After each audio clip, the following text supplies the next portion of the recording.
Hello. আসছে না এখন সাউন্ড? সাউন্ড আসছে না এখন?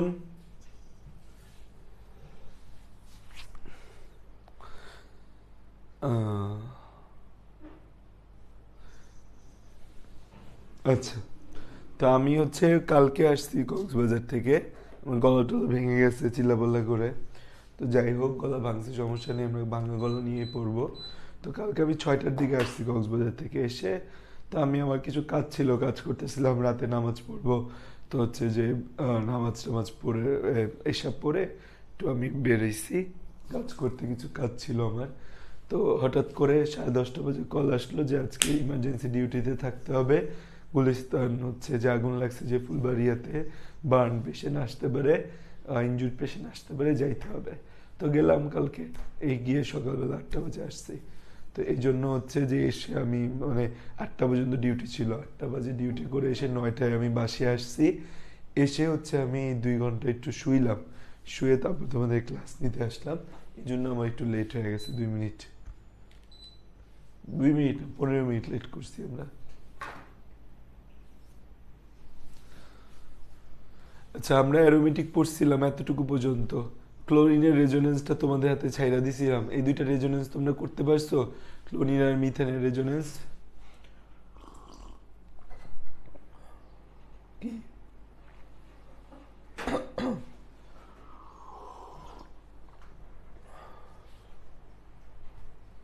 ক্লাস ডিউরেশন কতক্ষণ হবে? আমরা যতক্ষণ শেষ না হয় অ্যারোমেটিক, বেশি নাই অ্যারোমেটিক। আমি একটা লিস্ট করছি যে তোমাদের কি কি বাকি আছে, সেটার আমি একটা লিস্ট করে রাখছি আমার কাছে। ওটা ধরে ধরে পড়াবো। তো নেক্সট 3 ক্লাসের মধ্যে সেগুলো শেষ করব। আজকে চেষ্টা করব বেশিরভাগ অংশ শেষ করে ফেলা, যেহেতু আজকে আমরা সবাই ছুটিতে আছি। তোমাদের ছুটি না সবার? ছুটি, ছুটি, গরম গরম লুচি।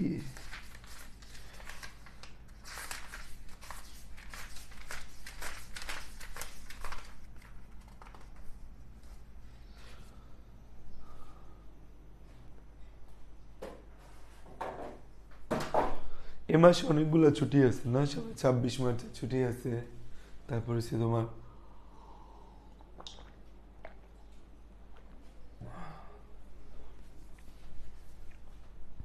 ওকে, আসো। তাহলে আমরা তাও একটু দেখি, হ্যাঁ, যে এই রেজোনেন্সগুলা তোমরা পারছো। তাও আমরা একটু ফাস্ট ফাস্ট র্যাপিড র্যাপিড একটু দেখে ফেলি।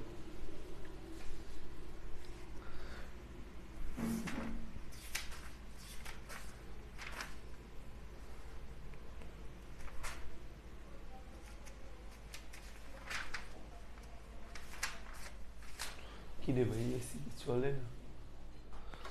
এসি ছাড়তেও তো ভয় লাগে, কখন ক্লাস নিতে নিতে হঠাৎ এসি বাস্ট হবে, পুড়ে যাবো ক্লাসের মাঝে।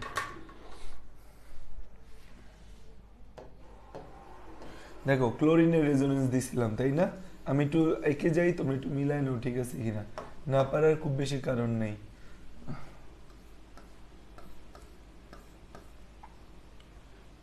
এরকম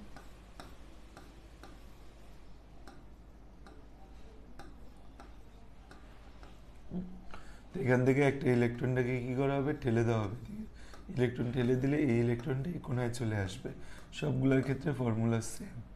তাহলে এইখানে আমাদের কি হবে, এখানে আমাদের এই দ্বিবন্ধন যুক্ত ক্লোরিন তৈরি হবে, দ্বিবন্ধন যুক্ত ক্লোরিন তৈরি হবে।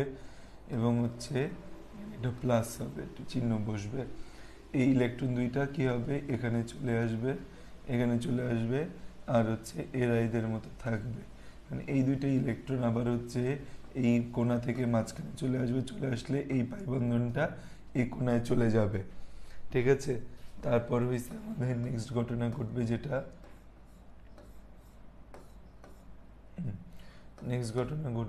সেটা এগুলো সব ঠিক আছে। এখানে আমাদের পাই বন্ধন, এখানে দুইটা ইলেকট্রন, এই দুই ইলেকট্রন আমাদের এই কোণায় চলে আসবে। এই কোণায় চলে আসলে এখানে যে পাই বন্ধনটা আছে, এই পাই বন্ধনটা কোণায় চলে যাবে। কোণায় চলে গেলে তারপরে ঘটনা যেটা ঘটবে সেটা এই দ্বিবন্ধন দিয়ে কার্বনের সাথে দুইটা ইলেকট্রন ক্লোরিন যুক্ত তো আছে। এখন হচ্ছে এই দুইটা ইলেকট্রন এখানে চলে গেলে এখানে একটা পাই বন্ধন তৈরি হবে, আর এই দুই ইলেকট্রন এই পাই বন্ধনটা এখানে চলে যাচ্ছে, এই পাই বন্ধন এখানে চলে গেলে এটা এখানে চলে আসবে, এটা এখানে চলে যাবে। তাহলে কি হবে আমাদের সিম্পল বিষয়, যেটা আগের ঘটনায় ঘটছে এখানেও সেম ঘটনাই ঘটবে। তো এই জন্য তোমরা সবাই পারছো সুন্দরভাবে, তাই না? এটাই তো ক্লোরিনের রেজোনেন্স। নতুন কিছু আছে এখানে? এক্সট্রা নিউ কোনো কথাবার্তা আছে? এক্সট্রা নিউ কোনো কথাবার্তা নাই। তারপর আসা যাক হচ্ছে আমাদের CH3 এর রেজোনেন্স। এগুলো কিন্তু পরীক্ষার মধ্যে আসবে।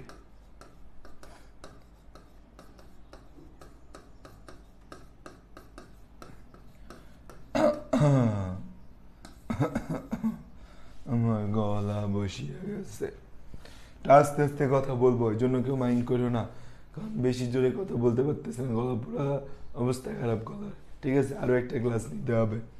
আচ্ছা দেখো, CH3 রেজোনেন্স হচ্ছে যে আমাদের এই যে বেনজিন চক্র, এই বেনজিন চক্রের মধ্যে আমাদের কি আছে, CH3 যুক্ত আছে। ঠিক আছে, 3 হাতে 3টা হাইড্রোজেন দিয়ে একটা CH3 যুক্ত আছে। এই যে 3 হাতে 3টা হাইড্রোজেন দিয়ে একটা CH3 যুক্ত আছে, এই CH3 এই যে হাইড্রোজেন বন্ধন, এটা কিন্তু একটা সিগমা বন্ধন। এখানে দুইটা ইলেকট্রন আছে, ও করে কি সিগমা বন্ধন হইল, এই ইলেকট্রনটাকে ঠেলে দেয় বেনজিন বলয়ের দিকে, এই ইলেকট্রনটাকে ঠেলে দেয় কোথায়, বেনজিন বলয়ের দিকে, এই ইলেকট্রনটাকে ঠেলে দেয় বেনজিন বলয়ের দিকে, এই ইলেকট্রনটা ঠেলে দেওয়ার পর এই পাই বন্ধনটা এদিকে চলে যায়। এখন তাহলে কি হবে, আমাদের বেনজিন বলয়ের দিকে এই ইলেকট্রনটা ঠেলে দিলে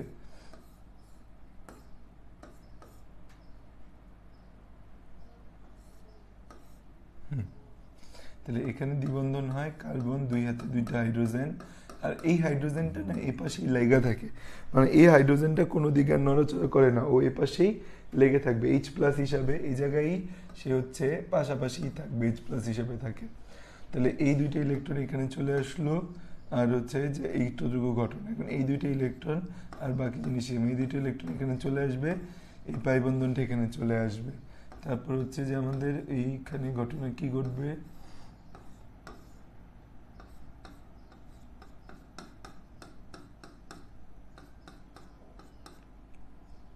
হ্যাঁ এই দুইটা ইলেকট্রন এখানে চলে আসলো, এই দুইটা ইলেকট্রন চলে আসলো, এখানে দুইটা ইলেকট্রন আসলো।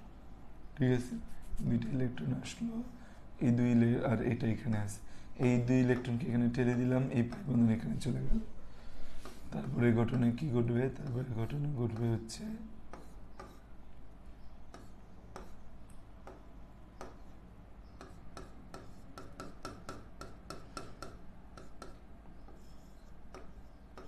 এখানে এখানে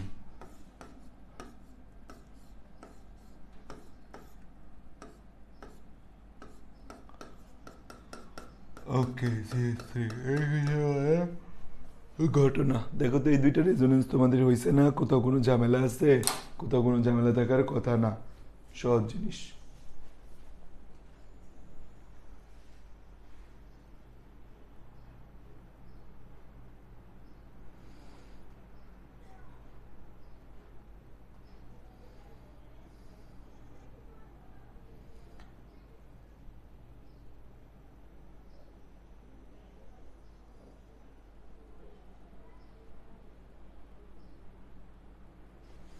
ঠিক আছে, এই দুইটা রেজোনেন্সে কারো কোনো সমস্যা আছে?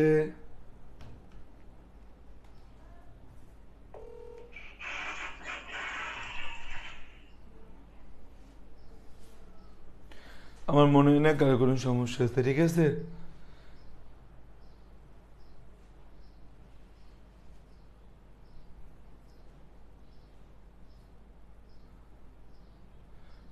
রেজোনেন্সের ব্যাখ্যা তো আর লাগবে না। রেজোনেন্সের ব্যাখ্যাটা হচ্ছে কি, এখানে তুমি যে ব্যাখ্যাটা দিছো, এখানে তুমি যে ব্যাখ্যাটা দিছো, এই যে ধরো তুমি এর আগে আমরা যে একটা ব্যাখ্যা দিছি না, কোথায় জানি তোমার এই NH2 পর্যন্ত তো গেলাম, আগে আমরা এখানে একটা ব্যাখ্যা দিছি না OH এর ক্ষেত্রে, এই ব্যাখ্যাটা দিলেই হবে, এর বেশি কোনো ব্যাখ্যা দেওয়া লাগবে না। তাহলে আমরা OH দেখলাম, NH2 দেখলাম, Cl দেখলাম, CH3 দেখলাম, তাহলে আমাদের মোটামুটি অর্থোপেরার নির্দেশকের রেজোনেন্স দেখা শেষ। এবার আসো মেটা নির্দেশক। মেটা নির্দেশকের মধ্যে আছে কি মূলক, আমাদের নাইট্রো মূলক আছে, তাই না? মেটা নির্দেশক নাইট্রো মূলকের রেজোনেন্স। ঠিক আছে, মেটা নির্দেশকে যে নাইট্রো মূলক আছে এটা রেজোনেন্স। এটা রেজোনেন্সটা কিভাবে হবে খেয়াল করো। এই যে আমাদের নাইট্রো মূলক আছে, নাইট্রো মূলক আমাদের বেনজিন, এই বেনজিনের সাথে আমাদের কি আছে, বেনজিনের সাথে আমাদের নাইট্রো মূলক যুক্ত আছে। ঠিক আছে, বেনজিনের সাথে নাইট্রোজেন, নাইট্রোজেনের এক হাতে ডাবল বন্ডে একটা অক্সিজেন যুক্ত আছে। তাই নাইট্রোজেনের কয়টা হাত ফুলফিল হয়ে গেল, নাইট্রোজেনের 3টা হাত কিন্তু ফুলফিল হয়ে গেল। নাইট্রোজেনের 3টা হাত কিন্তু ফুলফিল হয়ে গেল, নাইট্রোজেনের 3টা হাত কিন্তু ফুলফিল হয়ে গেল। এই নাইট্রোজেনের মধ্যে আমাদের কি আছে, মুক্তজোড় ইলেকট্রন একটা রয়ে গেছে না, সেই মুক্তজোড় ইলেকট্রনটা একটা অক্সিজেনের সাথে, যে অক্সিজেনের মধ্যে 3টা মুক্তজোড় ইলেকট্রন আছে আমাদের। তো এখন এই আমাদের হচ্ছে অক্সিজেন যে আছে, এই অক্সিজেনের কিসের স্বল্পতা আছে, এই অক্সিজেনের মধ্যে আমাদের একটা মুক্তজোড় ইলেকট্রন পাইলে এই অক্সিজেন হচ্ছে আমাদের পূর্ণ হয়ে যাবে, অষ্টক পূর্ণ হয়ে যাবে। সো এই নাইট্রোজেন অক্সিজেনের সাথে হচ্ছে আমাদের একটা সন্নিবেশ সমযোজী বন্ধন দ্বারা যুক্ত। নাইট্রোজেন অক্সিজেনের সাথে একটা কি বন্ধন দ্বারা যুক্ত, নাইট্রোজেন অক্সিজেনের সাথে একটা সন্নিবেশ সমযোজী বন্ধন দ্বারা যুক্ত। নাইট্রোজেন অক্সিজেনের সাথে কি দিয়ে যুক্ত, একটা সন্নিবেশ সমযোজী বন্ধন দ্বারা যুক্ত। তো জিনিসটা দেখতে অনেকটা এরকম। ঠিক আছে, আমি এভাবে লিখলে, জটিলভাবে লিখলে তো আমার হচ্ছে যে তোমার কাজ করতে অসুবিধা। তো বিষয়টা হচ্ছে এরকম, বিষয়টা হচ্ছে এরকম। তাহলে নাইট্রোমূলকটা কিভাবে যুক্ত থাকে, নাইট্রোমূলকটা যুক্ত থাকে এইভাবে। এই হচ্ছে আমাদের বেনজিন, 3টা পাই বন্ধন দেখাও, নাইট্রোমূলকটা এইভাবে দেখাও। ঠিক আছে, ওকে। তো এই অক্সিজেন যে আছে, অক্সিজেনগুলো নিজের দিকে ইলেকট্রন টেনে নেয়, আর এই অক্সিজেনগুলো নিজের দিকে ইলেকট্রন টেনে নেওয়ার কারণে নাইট্রোজেনটা কী হয়ে যায়, নাইট্রোজেনটা ধনাত্মক চার্জ বিশিষ্ট হয়ে যায়। নাইট্রোজেনটা কী হয়ে যায়, নাইট্রোজেনটা ধনাত্মক চার্জ বিশিষ্ট হয়ে যায়। নাইট্রোজেনটা কী হয়ে যায়, ধনাত্মক চার্জ বিশিষ্ট হয়ে যায়। তো এখানে কি ঘটনা ঘটে, এই যে আমাদের নাইট্রোজেন অক্সিজেনের মধ্যে যে পাই ইলেকট্রনটা আছে, এই পাই ইলেকট্রনটা চেষ্টা করবে, পাই বন্ধনটা চেষ্টা করবে ওর দিকে টেনে নিয়ে যেতে, যেহেতু নাইট্রোজেনের তৈত্রয়াত্মকতা বেশি।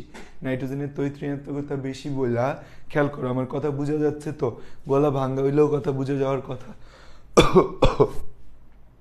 খেয়াল করো যে আমাদের নাইট্রোবেনজিনে কি আছে, নাইট্রোমূলক আছে NO2, নাইট্রোজেনের সাথে 2 হাত দিয়ে 2টা অক্সিজেন, আরেক হাত দিয়ে আরেকটা অক্সিজেন যুক্ত আছে। তো এই NO2 যে আছে, নাইট্রোজেন NO2, এই NO2 এর মধ্যে নাইট্রোজেন আর অক্সিজেন যে আছে, এই জায়গায় হচ্ছে যে আমাদের একটা দ্বিবন্ধন আছে, একটা সিগমা একটা পাই। তো নাইট্রোজেনের ইলেকট্রোনেগেটিভিটি 3.3 আর অক্সিজেনের 3.5। তো অক্সিজেন নিজের দিকে ইলেকট্রন টেনে নিয়ে যাবে, অক্সিজেন নিজের দিকে ইলেকট্রন টেনে নিয়ে যাওয়ার ফলে অক্সিজেন নিজের দিকে ইলেকট্রন টেনে নিয়ে যাচ্ছে। এই যে অক্সিজেন নিজের দিকে ইলেকট্রন টেনে নিয়ে যাচ্ছে, তো এখানে ইলেকট্রন স্বল্পতা তৈরি হবে, আর এখানে ইলেকট্রনের আধিক্য তৈরি হবে। এই ইলেকট্রন স্বল্পতা দূর করার জন্য বেনজিন বলয়ের মধ্যে তো অনেক ইলেকট্রন, ওই দেখা মায়া হইল, আরে বেচারা তার থেকে ইলেকট্রন টেনে নিয়ে যাচ্ছে, উহুরে, এরকম করতে করতে ওর পাই বন্ধনটাকে, এই পাই বন্ধনের ইলেকট্রনটাকে কি করে, এই পাই বন্ধনের যে ইলেকট্রন আছে, ওই পাই বন্ধনের যে ইলেকট্রন আছে, এই ইলেকট্রনটাকে ঠেলে দেয় এই বেনজিন বলয়ের দিকে। পাই বন্ধনের ইলেকট্রনটাকে ঠেলে দেয় কার দিকে, বেনজিন বলয়ের দিকে এই পাই বন্ধনের ইলেকট্রনটা ঠেলে যায়। ঠিক আছে, তাহলে খেয়াল করো এই নাইট্রোজেন অক্সিজেনের মধ্যে, নাইট্রোজেন অক্সিজেনের মধ্যে এই পাই বন্ধনটা অক্সিজেন নিজের দিকে টেনে নিলে নাইট্রোজেনের যে ইলেকট্রন স্বল্পতা তৈরি হচ্ছে, এই ইলেকট্রন স্বল্পতার দরুন, এই ইলেকট্রন স্বল্পতা কমানোর জন্য আমাদের বেনজিন বলয় থেকে পাই ইলেকট্রন নাইট্রোজেনের দিকে ঠেলে দেয়। ঠেলে দেওয়ার ফলে কি হচ্ছে, ঠেলে দিল, ঠেলে দেওয়ার ফলে কি হবে, আমাদের ঠেলে যে দিল, দেওয়ার ফলে কি হবে, ঠেলে দিল, ঠেলে দিল যে, ঠেলে দেওয়ার ফলে হচ্ছে আমাদের, তো এখন হচ্ছে যে আমাদের এই পাই ইলেকট্রনটা এখানে চলে গেলে, পাই বন্ধনটা এখানে চলে গেলে এখানে একটা দ্বিবন্ধন তৈরি হয়ে যাবে, পাই বন্ধনটা এখানে চলে গেলে এখানে একটা দ্বিবন্ধন তৈরি হয়ে যাবে। আর এই ইলেকট্রন তো ও টেনে নিয়ে গেছে, ইলেকট্রন তো ও টেনে নিয়ে গেছে, তাই না, ওর ইলেকট্রনটা টাইনা নিয়ে চলে গেছে, ওর ইলেকট্রনটা কি হয়, টাইনা নিয়ে চলে গেছে। তো এই জন্য এখানে একটা অধিক ঋণাত্মক পোল তৈরি হয়ে আছে। ঠিক আছে, এখন দেখো এই 2টা ইলেকট্রন এখানে চলে গেছে, এই জন্য এখানে ইলেকট্রন স্বল্পতা তৈরি হয়েছে, সেই স্বল্পতা ফুলফিল করতে এখান থেকে একটা পাই বন্ধন এই জায়গায় চলে আসছে। তারপর তাও এখানে একটু ধনাত্মকতা, স্লাইড ধনাত্মকতা থেকে যাবে। তাহলে এখন খেয়াল করো এই 2টা বন্ধন আছে, এই 2 বন্ধনের মতো। এখন খেয়াল করে দেখো আমাদের হচ্ছে এই বন্ধনটা আমাদের কই চলে গেছে, এই বন্ধনটা এই কার্বন এবং এই কার্বনের মধ্যে ছিল, এই পাই বন্ধনটা এই দুই কার্বনের মধ্যে ছিল না, খেয়াল করে এই পাই বন্ধনটা এই দুই কার্বনের মধ্যে ছিল না, ছিল। এখন এই ইলেকট্রনটা এখানে চলে গেছে, এখন এই কার্বনে ধরো এটা পাই বন্ধনটা, এই পাই বন্ধনটা এখানে চলে যাওয়ার ফলে এই কার্বন তো পাই বন্ধনটাকে পাইলো, এই পাই বন্ধনটা এই দুই কার্বনের মধ্যে ছিল, এখন পাই বন্ধনটা এদিকে চলে গেছে নাইট্রোজেনের কাছে, যাওয়ার ফলে এই কার্বনটা তো পাই বন্ধনটাকে পাইলো, কিন্তু এই কার্বনটা তো পাই বন্ধন থেকে বিচ্যুত হইলো, পাই বন্ধন থেকে তার থেকে দূরে সরাই নিয়ে গেল। তো এই কার্বন, এই জন্য এখানে একটা ধনাত্মক পোল সৃষ্টি হবে, এই জন্য এই কার্বনে কি হবে, একটা ধনাত্মক পোল মানে ইলেকট্রন স্বল্পতা তৈরি হবে। এই কার্বনে কি হবে, একটা ইলেকট্রন স্বল্পতা তৈরি হবে, এই কার্বনে কি হবে, একটা ইলেকট্রন স্বল্পতা তৈরি হবে। এই ইলেকট্রন স্বল্পতা দেখা ওর এই যে পাই বন্ধন আছে ওর মনে মায়া জাগবে, আহারে ইলেকট্রন স্বল্পতা, যাই আমি গিয়ে ইলেকট্রন দিয়ে আসি। তো এই পাই বন্ধনটা নিজের ইলেকট্রনটাকে এই দিকে ঠেলে দেয়, এই পাই বন্ধনটা নিজের ইলেকট্রনটাকে বা পাই বন্ধনটা এদিকে চলে যায়, চলে যাওয়ার ফলে কি হচ্ছে খেয়াল করো, চলে যাওয়ার ফলে কি হচ্ছে, উপরের ঘটনা তো সেম যা আছে তাই থাকবে, আমাদের হচ্ছে ডাবল বন্ড দিয়ে নাইট্রোজেন দুই হাতে দুটো অক্সিজেন দ্বারা যুক্ত, আমাদের হচ্ছে এখানে নেগেটিভ পোল এখানে পজিটিভ পোল তৈরি হয়েছে। এখন হচ্ছে আমাদের এখানে ইলেকট্রন স্বল্পতা ছিল দেখা এই দুই কার্বনের মাঝে যে পাই বন্ধনটা ছিল সেই পাই বন্ধনটা এদিকে চলে গেছে, তাহলে পাই বন্ধন এদিকে চলে আসলো, পাই বন্ধন এদিকে চলে আসলো, এই কার্বনের যে স্বল্পতা সেই স্বল্পতা দূর হলো, দূর হওয়ার পর এখন এই পাই বন্ধনটা এই দুইটার মাঝে ছিল, এই পাই বন্ধনটা এই দুইটার মাঝে ছিল, এখন ও তো এই পাই বন্ধনকে পাইলো, কিন্তু ও কি কাউকে পাইলো না, সো ওর মধ্যে ইলেকট্রন স্বল্পতা তৈরি হবে, ওর ইলেকট্রন স্বল্পতা দেখে এই পাই বন্ধন বলবে আইতাছি আমি তোমার স্বল্পতা দূর করতে। তো ও আসলো এই স্বল্পতা দূর করার জন্য, ও যখন এই স্বল্পতা দূর করার জন্য আসলো তখন আমাদের কি ঘটনা ঘটলো, ও আসলো স্বল্পতা দূর করতে, ও স্বল্পতা দূর করতে আইসা উপরে জিনিস যা আছে সেমই আমাদের থাকবে, ও স্বল্পতা দূর করতে আসলো, তাহলে এখানে পাই বন্ধন রইল আমাদের, এখানে আমাদের নতুন একটা পাই বন্ধন তৈরি হইলো, ও স্বল্পতা আর থাকলো না।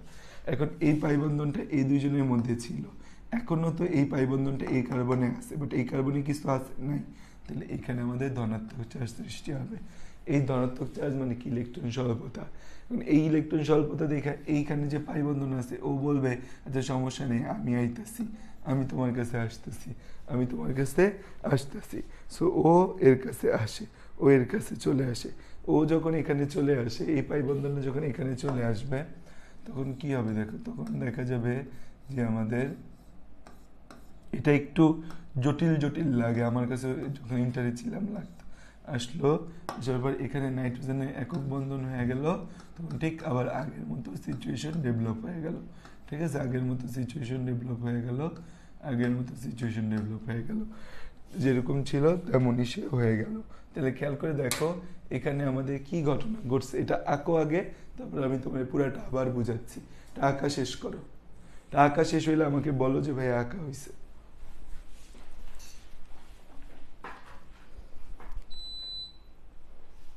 টাকা শেষ হইলে আমাকে বলো, আমি আবার বুঝাবো পুরো ঘটনাটা কি ঘটছে, একটু জটিল, মানে আমার নিজের কাছেও পার্সোনালি এটাকে একটু জটিল মনে হয়।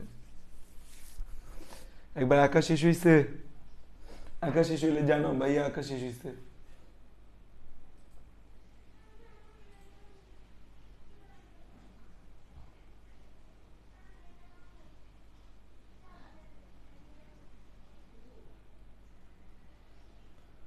আঁকা শেষ হইছে সবার?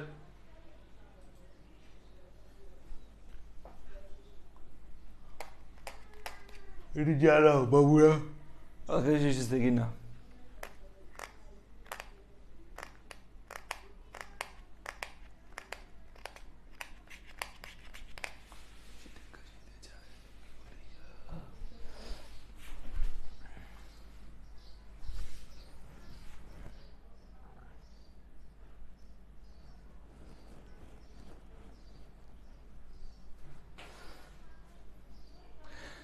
আঁকা শেষ করো। আচ্ছা দেখো এখন এখানে কি ঘটছে, এখানে ঘটনা যেটা ঘটছে সেটা আমরা একটু বোঝার চেষ্টা করি।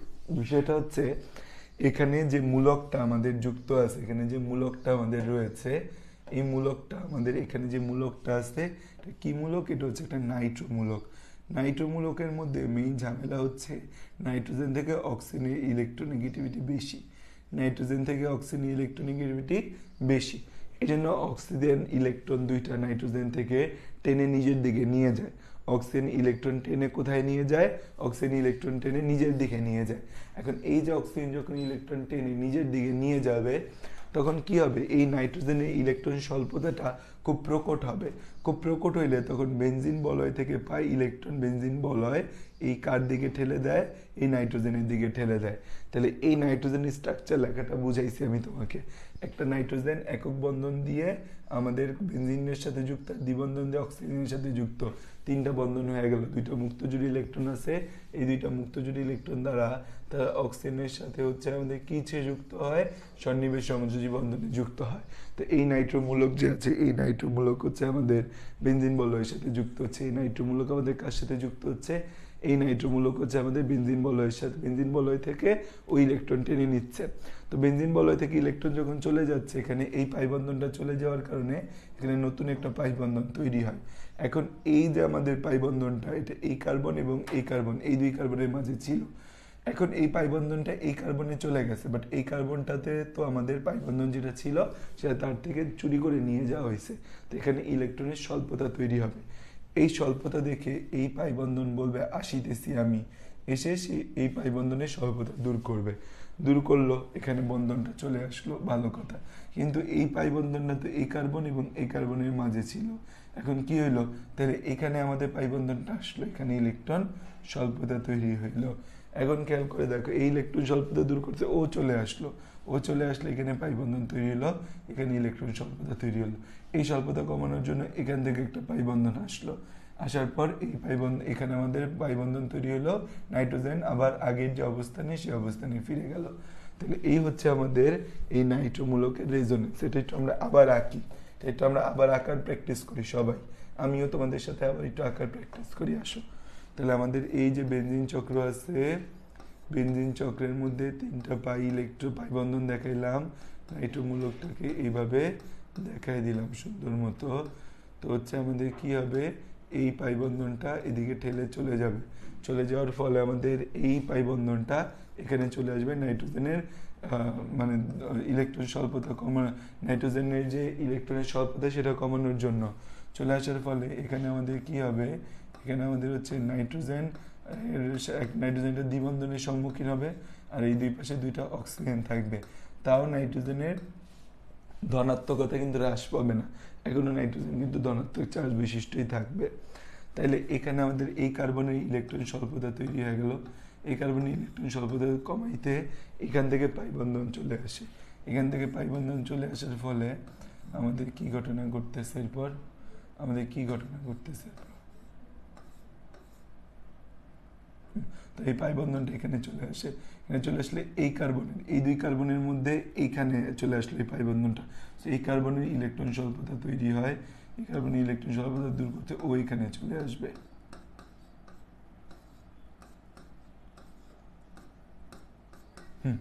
এখানে চলে আসবে।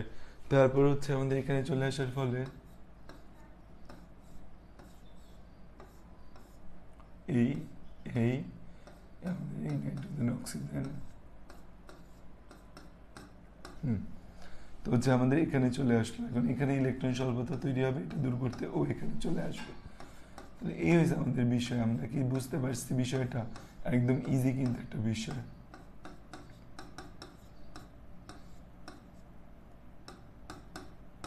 আচ্ছা, এখন খেয়াল করে দেখো এখানে ঘটনা কি ঘটছে। এখানে ঘটনা ঘটছে এই অবস্থানে ধনাত্মক চার্জ, এটা একটা অর্থ অবস্থান। এই অবস্থানে ধনাত্মক চার্জ, এটা একটা প্যারা অবস্থান। এই অবস্থানে ধনাত্মক চার্জ, এটা একটা অর্থ অবস্থান। তাহলে কি দেখা যাচ্ছে? আর এখানে কোন ধরনের ফলাফল দেখা যায় আমরা জানি? ঋণাত্মক মেসোমারিক ফলাফল দেখা যায়। ঋণাত্মক মেসোমারিক ফলাফল দেখা যায়। ঋণাত্মক মেসোমারিক ফলাফলের কারণে এই নাইট্রোমূলক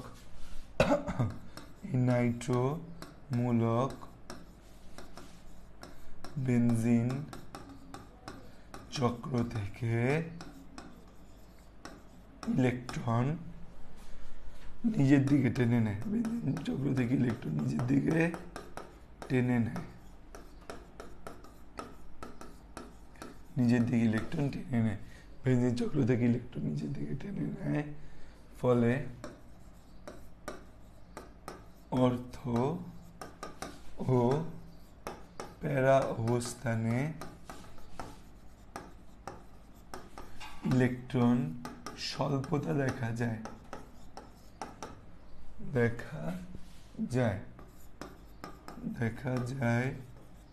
তাহলে দেখো অর্থ প্যারা অবস্থানে ইলেকট্রন স্বল্পতা, মেটা অবস্থানে কি ইলেকট্রন আধিক্য বলা আছে? বলা নাই। স্বল্পতা বলা আছে? নাই। তো ওই পরিস্থিতিতে এই তুলনায় মানে অর্থ প্যারার তুলনায় মেটা অবস্থানে ইলেকট্রনের আধিক্য থাকে দেখা যায়। এই অবস্থায় অর্থ প্যারার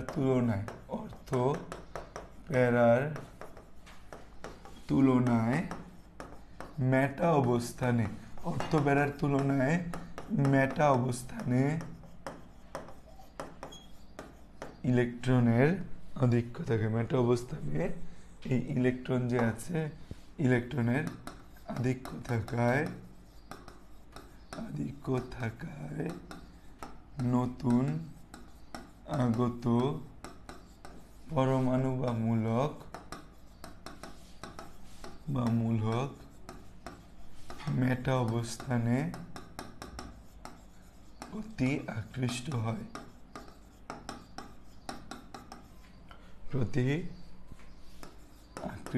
হয়, তাই এদেরকে মেটা নির্দেশক বলে। তাই NO2 আর বাকি যত মেটা নির্দেশক ব্যাখ্যা সব জায়গায় সেম। টুকে মেটা নির্দেশক বলে। একই সাথে এরা বেনজিন বলয় থেকে ইলেকট্রন টেনে নেওয়ায়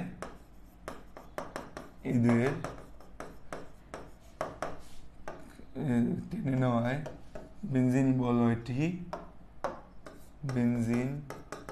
বলয় কম সক্রিয় হয়ে যায়।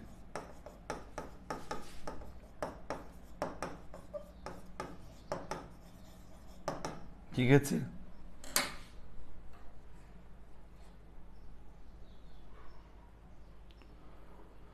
এই হচ্ছে আমাদের কাহিনী।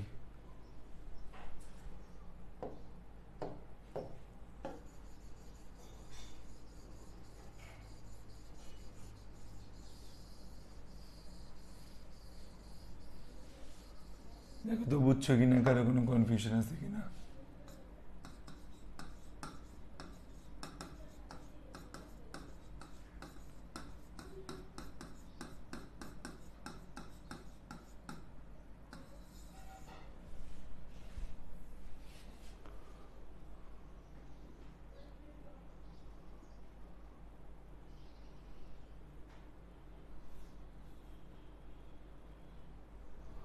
দেখো তো ক্লিয়ার হয়েছি নাকি আমরা? একটু পড়ো একবার, পুরো বিষয়টা রিডিং দাও।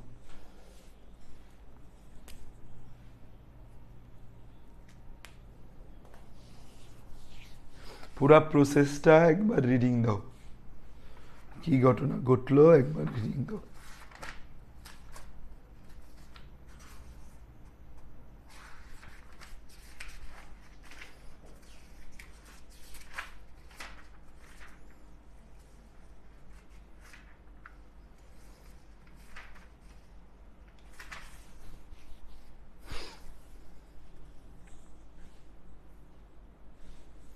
বুঝছি আমরা। নাইট্রোজেনের প্লাস থেকে যাবে। হ্যাঁ, নাইট্রোজেনের প্লাসটা থেকে যাবে কেন? কারণ অক্সিজেনগুলো অনেক বেশি তড়িৎ ঋণাত্মক। তো যত কিছুই দাও, বিষয়টা হচ্ছে একজনের যদি 10 লাখ টাকা দেনা থাকে, তুমি তার দেনা পরিশোধ করার জন্য বা ঋণ পরিশোধ করার জন্য কি 10 লাখ টাকাই দিতে পারবা? পারবা না। তুমি দেখা যায় যে তাকে 5 লাখ টাকা দিলা, 6 লাখ টাকা দিলা, তার দানা থেকেই গেল। তো এরকম হচ্ছে নাইট্রোজেনের দানা থেকেই যায়। যারা ঋণাত্মক মেসোমারিক ফলাফল দেখাবে তারা কি সবসময় মেটা অবস্থানে যুক্ত হবে? এটা তো পড়াই ফেলছি বাবা, পড়াইছি না? এই যে দেখো পড়াইছি, মেটা কারা দেখাবে, অর্থ কারা দেখাবে, এই যে মেটা নির্দেশক কারা দেখাবে। ঋণাত্মক মেসোমারিক ইফেক্ট যারা দেখায় তারা সবাই মেটা নির্দেশক হবে।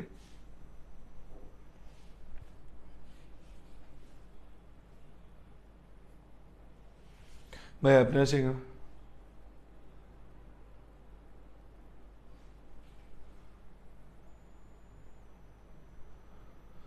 নাইট্রোজেনের পায়ে ইলেকট্রন যাওয়ার পরও নাইট্রোজেনের ইলেকট্রোনেগেটিভিটি থেকে যায়, তো ইলেকট্রোনেগেটিভিটি নাইট্রোজেনের ক্ষেত্রে থেকে যায়। আচ্ছা এখন তাহলে বাকিটা তোমাদের হোমওয়ার্ক, যে হচ্ছে ছোট কেন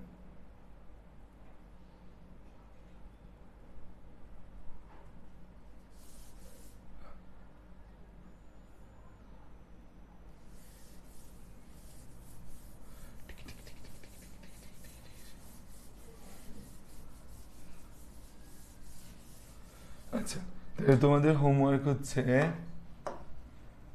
সিএচওর রেজোনেন্স, সেম জিনিসই কিন্তু টেকনিক্যালি করবা।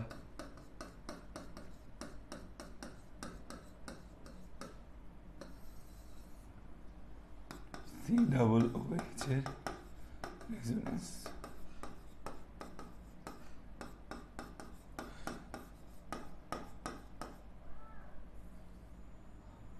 তারপর হচ্ছে তোমার SO3 H, এই তিনটা তোমাদের HW দিলাম। আচ্ছা এখন এই যে আমরা অ্যারোমেটিক যৌগগুলা পড়লাম, এই অ্যারোমেটিক যৌগের মধ্যে আমাদের ভালো মতো পড়তে হবে দুইটা জিনিস, একটা হচ্ছে ফেনল আর একটা হচ্ছে টলুইন। এই দুইটা জিনিস আমাদের বইয়ে ডিটেইলড ব্যাখ্যা করা আছে, আর যেগুলো আছে সেগুলো নিয়ে তেমন ব্যাখ্যা দেওয়া নাই। তো ফেনল প্রস্তুতি, ফেনল শনাক্তকরণ, ফেনলের বিশেষ বিক্রিয়া, টলুইন প্রস্তুতি, টলুইন শনাক্তকরণ, টলুইনের বিশেষ বিক্রিয়া, তো এই দুইটা জিনিস আমাদের পড়তে হবে অ্যারোমেটিকের মধ্যে, ঠিক আছে?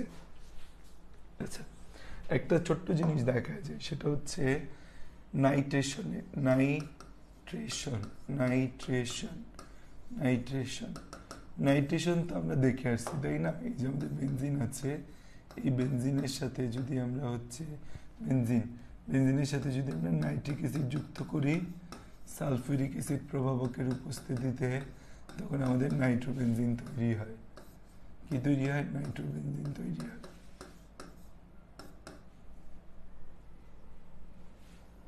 আচ্ছা এখন আমাকে বলো তো এখানে কত ডিগ্রি সেলসিয়াস টেম্পারেচার লাগে? বলতে পারবা বেনজিনের নাইট্রেশনে কত ডিগ্রি সেলসিয়াস টেম্পারেচার লাগে? বেনজিনের নাইট্রেশনে কত ডিগ্রি সেলসিয়াস টেম্পারেচার লাগে? বেনজিনের নাইট্রেশনে আমাদের কত ডিগ্রি সেলসিয়াস টেম্পারেচার লাগে? 60 ডিগ্রি সেলসিয়াস টেম্পারেচার লাগে। আচ্ছা তারপর ধরো এই নাইট্রোবেনজিন যে আছে না, নাইট্রোবেনজিন এর নাম কি? নাইট্রোবেনজিন। এই নাইট্রোবেনজিনের কি নাইট্রেশন হবে না? অবশ্যই হবে। নাইট্রোবেনজিনেরও নাইট্রেশন হবে। কি লাগবে? সব কিছু সেম লাগবে। কি তৈরি হবে? মেটা নাইট্রোবেনজিন। কি তৈরি হবে? মেটা নাইট্রোবেনজিন। এই নাইট্রোমূলকটা কোন অবস্থানে যাবে? নাইট্রো অবস্থানে যাবে। কারণ কি? নাইট্রোবেনজিন একটা মেটা নির্দেশক, মেটা অবস্থানে যাবে। তাহলে আমাদের হচ্ছে নাইট্রোবেনজিন মেটা অবস্থানে আমাদের কি গেল? একটা নাইট্রোমূলক গেল। তাহলে এটাকে কি বলবো? মেটা নাইট্রোবেনজিন।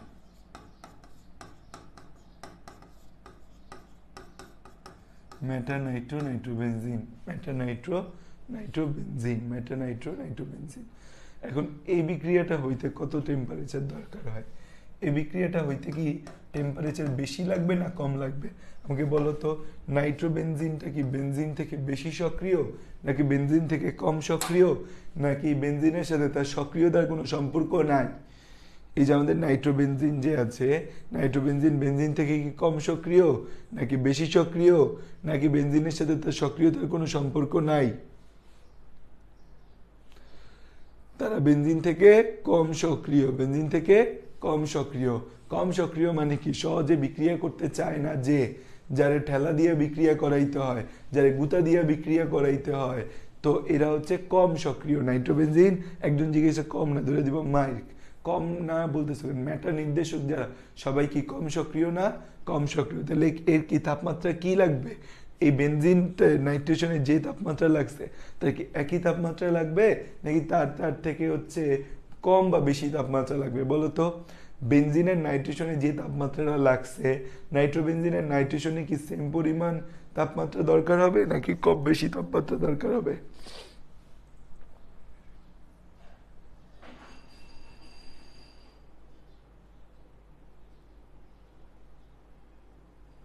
বেশি টেম্পারেচার দরকার হবে, ঠিক আছে, বেশি টেম্পারেচার দরকার হবে। তাহলে আমাদের কত ডিগ্রি সেলসিয়াস টেম্পারেচার দরকার হয়? 100 ডিগ্রি সেলসিয়াস টেম্পারেচার দরকার হয়, 100। ওকে, তারপর হচ্ছে আমাদের, ধরো আমাদের টলুইন আছে, টলুইন, এটার নাম কি? টলুইন। এটার নাইট্রেশন যখন হবে তখন আমাদের সেম সালফিউরিক অ্যাসিড কি কি তৈরি হবে? টলুইন তো অর্থোপেরা নির্দেশক, তাহলে এখান থেকে দুইটা জিনিস আমাদের তৈরি হবে।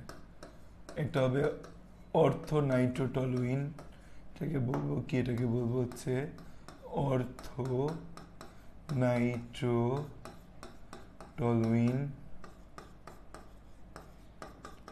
আর একটা হচ্ছে আমাদের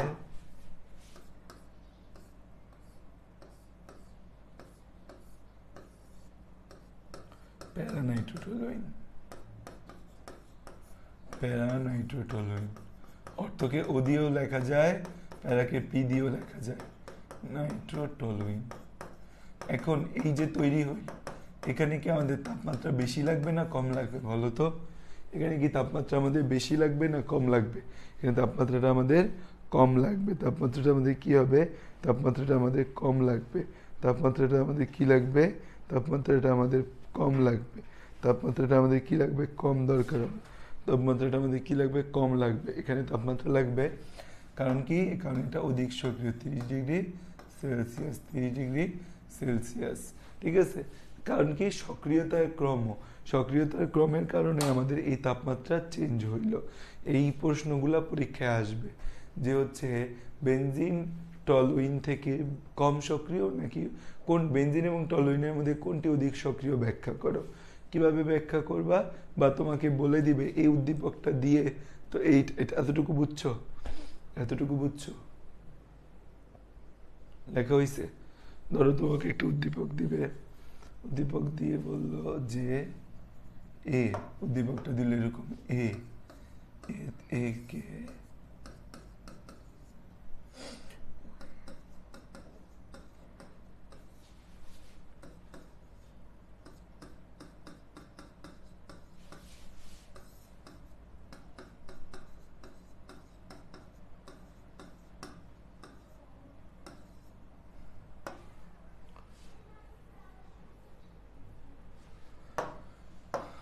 এতটুকু দিয়ে বললো এ, বলে দিল এ হলো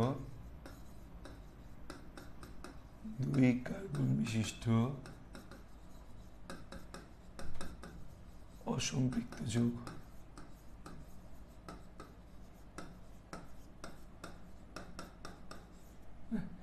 বলো এ কি, বি কি, সি কি? বলো এ বি সি কি? বলো।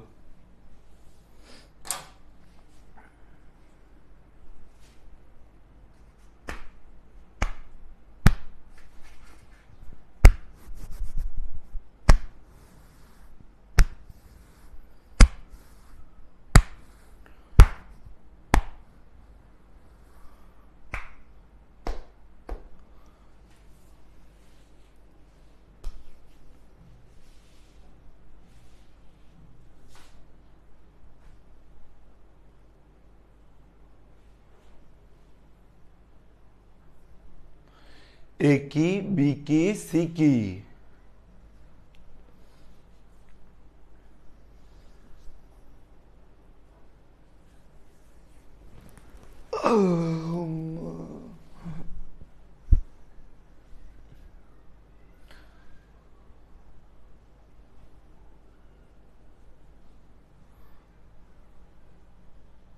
এই তো খুব সুন্দর, খুব সুন্দর।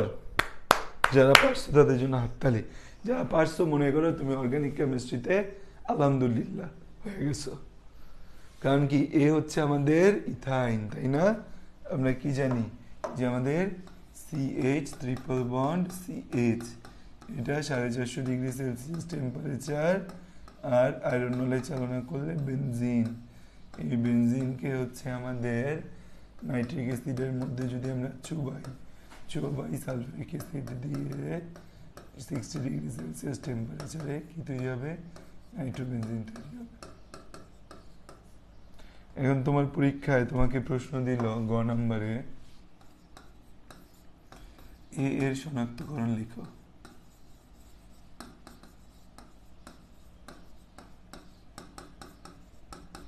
বিক্রিয়া লেখো, এ শনাক্তকরণ বিক্রিয়া লেখো। লিখতে পারবা? পারা উচিত। গতে তোমাকে বললো বি ও সি এর মধ্যে কোনটি অধিক সক্রিয় ব্যাখ্যা করো। তখন কি করবা? এই নাইট্রোবেনজিনের রেজোনেন্সটা দিয়ে ব্যাখ্যা করে দিবা যে নাইট্রোবেনজিন হচ্ছে আমাদের কি, যে এটা বলয় ইলেকট্রনটা বেনজিন বলয় দিকে বেনজিন বলয় থেকে দূরে টেনে নিয়ে যায়, এই জন্য নাইট্রোবেনজিন হচ্ছে আমাদের কি, জন্য নাইট্রোবেনজিন হচ্ছে আমাদের নিষ্ক্রিয়। এই জন্য নাইট্রোবেনজিন কি আমাদের, এই জন্য নাইট্রোবেনজিন হচ্ছে আমাদের নিষ্ক্রিয়। এই জন্য নাইট্রোবেনজিন কি, জন্য নাইট্রোবেনজিন হচ্ছে আমাদের নিষ্ক্রিয়। এই বেনজিন তার সাথে নাইট্রিক অ্যাসিড, সালফিউরিক অ্যাসিড এবং 60°C তার মধ্যে যুক্ত হয়ে নাইট্রোবেনজিন হয়। নাইট্রোবেনজিনটা কি আমাদের নিষ্ক্রিয়। কেন নাইট্রোবেনজিন আমাদের নিষ্ক্রিয়? কারণ হচ্ছে যে আমাদের নাইট্রোবেনজিন বেনজিন বলয় থেকে ইলেকট্রন টেনে নেয়। বেনজিন বলয়ের মধ্যে এরকম কিছু হয় না, তো বেনজিন আমাদের নাইট্রোবেনজিন থেকে অধিক সক্রিয়। প্লাস হচ্ছে তুমি ওই নাইট্রেশন বিক্রিয়াটা একটু দেখায় দিয়ে ব্যাখ্যা করে দিবা যে এটা বেশি সক্রিয় হওয়া, এটা 60°C লাগে, এটা কম সক্রিয়, এটা 100°C লাগে। লিখতে পারবা না? লিখতে পারবা না? পারা উচিত। ঠিক আছে, উদ্দীপক ধরতে পারলে বেনজিন মানে হচ্ছে জৈব যৌগ, লেখাটার কোনো বিষয় না। ওকে, আসো এবার আমরা যাই ফেনলে। ফেনল, ফেনল বা এর আরেকটা নাম হচ্ছে carbolic acid.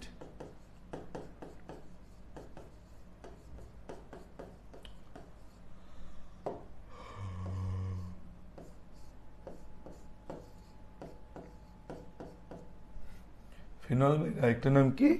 Carbolic acid.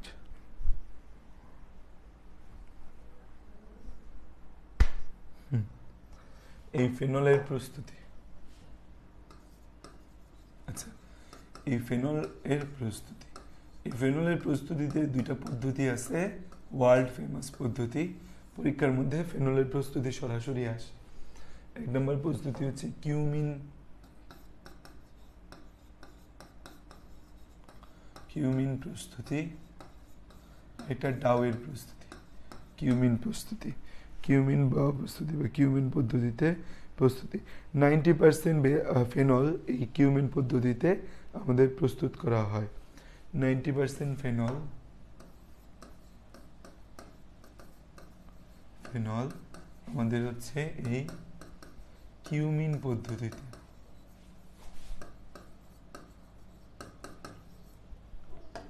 Cumin পদ্ধতিতে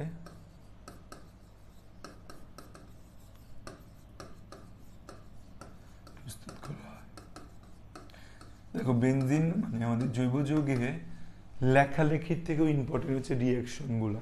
সো রিয়াকশনগুলো যেন কোনোভাবেই ভুল না যায়। লেখালেখি পরীক্ষা হলে ভুলে গেলে শুধু রিয়াকশন লিখে দিবা, আর রিয়াকশন যে লিখতে পারে সে বানায় বানায় লেখালেখিও লিখতে পারবে।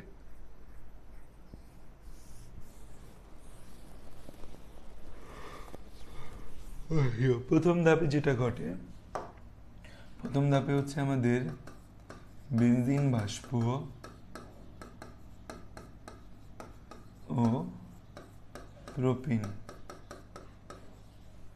বেনজিন বাষ্প ও প্রোপিন থেকে ফিডেল ক্রাফট বিক্রিয়া। ফিডেল ক্রাফট অ্যালকাইলেশন ছিল না? ফিডেল ক্রাফট অ্যালকাইলেশনে কি ছিল? অ্যালকাইল গ্রুপগুলো আমাদের হচ্ছে কোথায় যুক্ত করা? অ্যালকাইল গ্রুপগুলো বেনজিন বলয়ে যুক্ত করা। প্রোপিন থেকে ফিডেল ক্রাফট বিক্রিয়ায় ফিডেল ক্রাফট বিক্রিয়ার মাধ্যমে কিউমিন প্রস্তুতি। কিউমিন থেকে, এটা হবে, এটা লেখা এভাবে, কিউমিন থেকে ফিনল প্রস্তুতি। তো হচ্ছে ফিডেল ক্রাফট বিক্রিয়ার মাধ্যমে আমাদের বেনজিন থেকে ফিডেল ক্রাফট বিক্রিয়ার মাধ্যমে কিউমিন প্রস্তুত করা।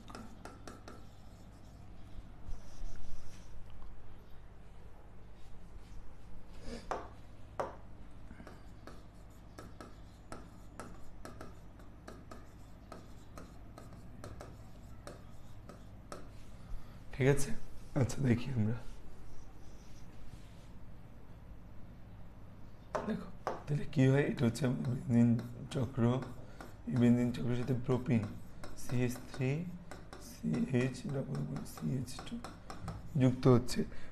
আমাদের যদি আমরা যেহেতু এখানে বলছি যে এটা আমাদের কি, আমাদের হচ্ছে ফিডেল ক্রাফট বিক্রিয়া, তো এখানে আমাদের বেসিক্যালি আমাদের হচ্ছে শুষ্ক অ্যালুমিনিয়াম ক্লোরাইড ব্যবহার করা উচিত, বাট এখানে একটু প্রভাবক রূপে আলাদা জিনিস ব্যবহার করা হয়। ফসফরিক অ্যাসিড ব্যবহার করা হয়, H3PO4 250 degree Celsius, H3PO4 250 degree Celsius, 250 degree Celsius ও 30 ATM চাপ, 250 ডিগ্রি সেলসিয়াস এবং 30 ATM চাপ, 250 ডিগ্রি সেলসিয়াস আর 30 ATM চাপ, 250 ডিগ্রি সেলসিয়াস আর 30 ATM চাপ। এখানে আমাদের কি হবে, এখানে হচ্ছে এই পুরো প্রোপিনটা বেনজিন বলয়ের সাথে যুক্ত হবে। প্রোপিনটা বেনজিন বলয়ের সাথে যখন যুক্ত হবে, কিভাবে যুক্ত হবে? প্রোপিনটা বেনজিন বলয়ের সাথে যখন যুক্ত হবে তখন কিভাবে যুক্ত হবে? খেয়াল করে, এই হচ্ছে আমাদের বেনজিন বলয়। এই বেনজিন বলয়ের একটা হাইড্রোজেন অপসারিত করে এখানে কার্বন বসবে। কার্বনের এই কার্বনের এক হাতে CH3 আছে, এক হাতে CH3 আছে, ধরে এই কার্বনটা বসবে, এই কার্বনটা বসবে, মানে পাই বন্ধন ভেঙে যাবে, পাই বন্ধন ভেঙে যাবে, এই কার্বনটা বসবে। এই কার্বনের এক হাতে CH3 আছে আর এক হাতে এখানে CH আছে, মানে CHটা বসলো জায়গায়, পাই বন্ধন ভেঙে CHটা বসলো। CH এর এক হাতে CH3 আছে আর এক হাতে পাই বন্ধন ভেঙে গেছে, যেহেতু এখানে আছে CH2, ঠিক আছে? পাই বন্ধন ভেঙে যাওয়ার পর তো CH2 থাকার সুযোগ নেই, কি হইতে হবে? CH3 হইতে হবে। তো এখান থেকে যে হাইড্রোজেনটা অপসারিত হয়েছে সেটাই সেখানে বসে যায়, বসে যেয়ে তৈরি করে CH3। তাহলে খেয়াল করে দেখো কি ঘটনা ঘটে, আমাদের CH3CH2 এখানের মধ্যে পাই বন্ধন ভেঙে যায়, CHটা বেনজিন বলয়ের হাইড্রোজেন অপসারণ করে ওই জায়গায় CHটা বসে যায়। CH এর এক হাতে CH3 আছে আর এক হাতে CH2 আছে, যেহেতু পাই বন্ধন ভেঙে গেছে CH2 মানে CH2 থাকার তো তাহলে এখন সুযোগ নেই, যেহেতু পাই বন্ধন ভেঙে গেছে, কি তৈরি হয়? CH3 তৈরি হয়। এই যে জিনিসটা মাকে, এটাকেই বলি কিউমিন, বা এটার নাম হচ্ছে আইসোপ্রোপাইল বেনজিন। এটার নাম হচ্ছে কিউমিন, এটার নাম হচ্ছে কিউমিন, এটার নাম হচ্ছে কিউমিন, বা এটার নাম হচ্ছে আইসোপ্রোপাইল বেনজিন। কিউমিন বা এটাকে বলা হয়েছে আইসোপ্রোপাইল বেনজিন, ঠিক আছে? কিউমিন বা এটাকে বলা হয় কি? Isopropyl benzene. ওকে, কিউমিন বা এটাকে কি বলা হয়? Isopropyl benzene. এই কিউমিনটাকে আমরা 130 ডিগ্রি সেলসিয়াস তাপমাত্রায় উত্তপ্ত করব, কোবাল্ট বা ম্যাগনেসিয়াম লবণ সহ অক্সিজেন সহিত জাহিত করব। এখন কি করা হয় এখানে, ঠিক আছে? এখন হচ্ছে নেক্সট স্টেপে হচ্ছে, বাংলা কথাগুলো না পরীক্ষা না লিখলেও হয়, এর দরকার হয় না। আমরা এরপর কি করব, এই কিউমিনকে অক্সিজেন দ্বারা জারিত করব,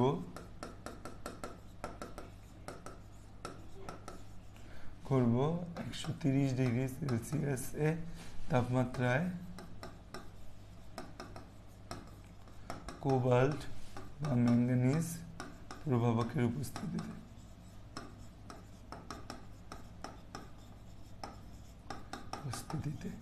তাহলে কি হয়েছে, এই যে আমাদের কিউমিন যে আমরা প্রস্তুত করলাম, কিউমিউ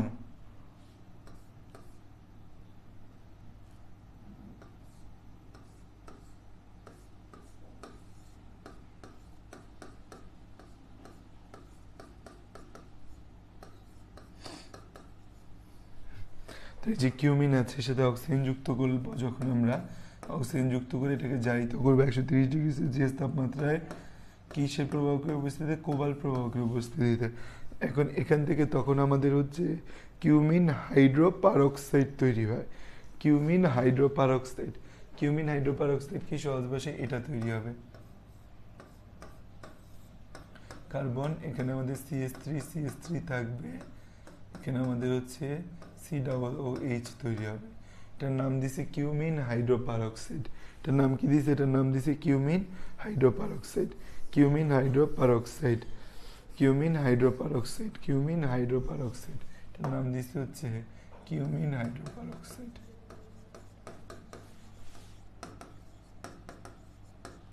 হাইড্রোপারক্সাইড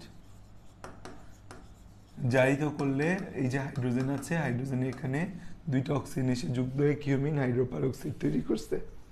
তারপর হচ্ছে এই যে কিউমিন হাইড্রোপারক্সাইড আছে, এই কিউমিন হাইড্রোপারক্সাইড আছে যে এটাকে কি করা হবে, এটাকে হচ্ছে যে লঘু ক্ষার এটা এই কিউমিন হাইড্রোপারক্সাইড, এই হাইড্রোপারক্সাইডকে লঘু সালফ্রিক অ্যাসিড দ্বারা বিশ্লেষিত করলে, লঘু সালফ্রিক অ্যাসিড দ্বারা বিশ্লেষিত করলে, তাহলে এখানে হচ্ছে আমরা লঘু সালফ্রিক অ্যাসিড দিয়ে বিশ্লেষিত করব, লঘু H2SO4 দিয়ে বিশ্লেষিত করব, করলে এই যে আমাদের CH3COCH3 এটা পুরো অপসারিত হবে। CH3COCH3 এটা পুরো অপসারিত হবে, অপসারিত হয়ে আমাদের ফেনল তৈরি হবে। একটু জটিল প্রস্তুতি, এটার প্রস্তুতিটা একটু জটিল, পরীক্ষার মধ্যে অনেক সময় মেনশন করে দেয় কিউমিন প্রস্তুতিটা দেখাও। তাহলে এটা বাকিটা যেটা বের হয়ে গেছে CH3COCH3, এটাকে কি বলে? CH3COCH3 এটাকে বলে হচ্ছে অ্যাসিটোন। এটাকে কি বলে? সিটোন। এটা কি? এটা হচ্ছে আমাদের ফেনল।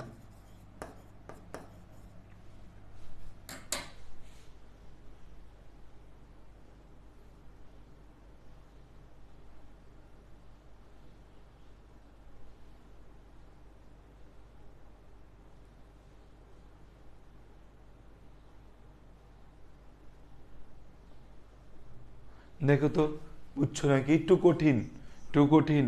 তাহলে এখানে তিনটা স্টেপে হয়। প্রথমে বেনজিনের সাথে প্রোপিন যুক্ত করলে আমাদের কিউমিন বা আইসোপ্রোপাইল বেনজিন তৈরি হয়, তাকে আমরা অক্সিজেন দ্বারা জারিত করলে আমাদের বেসিক্যালি হচ্ছে CH3CH3COOH, এটার নাম দিচ্ছে কিউমিন হাইড্রোপারক্সাইড। এটার সাথে লঘু সালফ্রিক অ্যাসিড যুক্ত করলে অ্যাসিটন আর ফেনল তৈরি হয়, এটাকে বলে কিউমিন প্রস্তুতি। এই প্রস্তুতির মাধ্যমে আমাদের সবচেয়ে বেশি ফেনল প্রস্তুত করা হয়। ডাউ পদ্ধতিটা আমার সবচেয়ে সহজ, কিন্তু কিউমিন পদ্ধতিতে আমাদের হচ্ছে সবচেয়ে বেশি ফেনল প্রস্তুত করা হয়। তো এই প্রস্তুতিটা পরীক্ষার মধ্যে আসে, অনেক সময় তোমাকে উদ্দীপকে উল্লেখ করে দিবে যে এই যৌগটার কিউমিন পদ্ধতিতে প্রস্তুত করে দেখাও। তাহলে এটা একটু 2-3 বার লিখে এটা একটু মুখস্থের মতো করে ফেলবা যে কোন ধাপের পর কি ধাপ আসছে, কিভাবে করা হয়। ক্লিয়ার?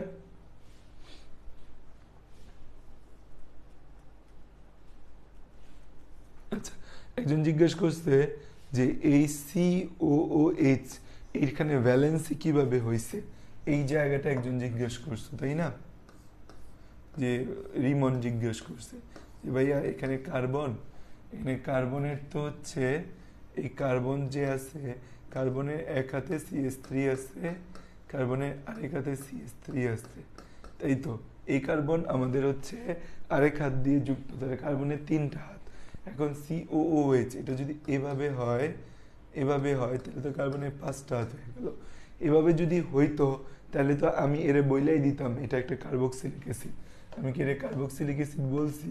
আমি একে কার্বক্সিলিক অ্যাসিড কিন্তু বলি নাই, আমি হাইড্রোপারক্সাইড বলছি। এই যে কার্বন আছে, কার্বনের সাথে এইভাবে যুক্ত হয় দুইটা অক্সিজেন, এই জন্য একে পারক্সাইড বলছি আমরা, কিউমিন হাইড্রোপারক্সাইড।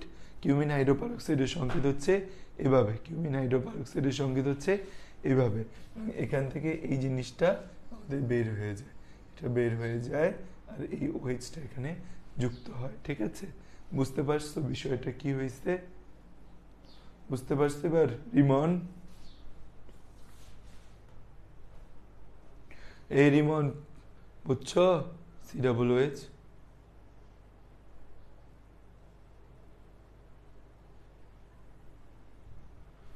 বুঝতে পারছি আমরা, বুঝতে পারছি। এবার আসো ডাউ হাউ কাউ। ডাউ পদ্ধতি।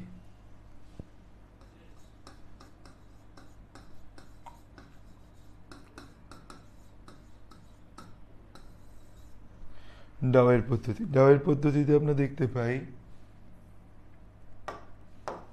এই যে আমরা বেনজিন দেখতে পাচ্ছি, এই বেনজিনের সাথে প্রথমে ক্লোরিন যুক্ত করা হয়।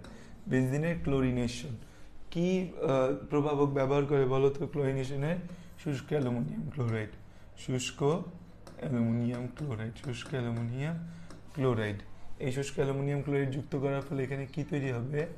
আমাদের ক্লোরোবেনজিন তৈরি হবে। ক্লোরোবেনজিন তৈরি হবে আর সাথে HCl তৈরি হলো। এই যে আমাদের ক্লোরোবেনজিন আছে, এই ক্লোরোবেনজিনটাকে আমরা সোডিয়াম হাইড্রোক্সাইড যুক্ত করি ক্লোরোবেনজিনের সাথে।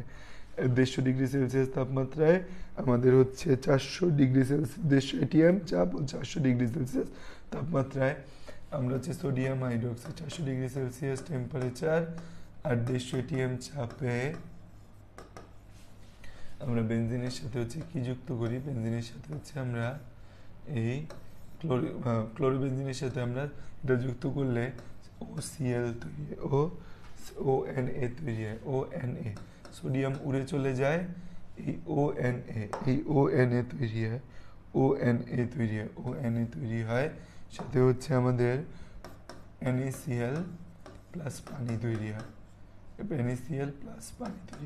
প্রশ্ন আসতে পারে ভাইয়া ONA যুক্ত হলে এটা 2 অণু থাকে বেসিক্যালি, এক অণু ONA যুক্ত হয় আর এক অণু Na ক্লোরিনের সাথে যুক্ত হবে, আর আরেক অণু যে OH থাকে সে এখানে আরেক অণু যে OH থাকে OH থাকে, OH H2O তৈরি করবে। ঠিক আছে, সহজ ভাষায় মনে রাখো।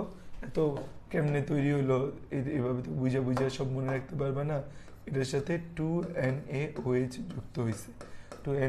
যুক্ত হয়েছে একটা, তাহলে আমাদের 2NaOH যুক্ত হয়েছে।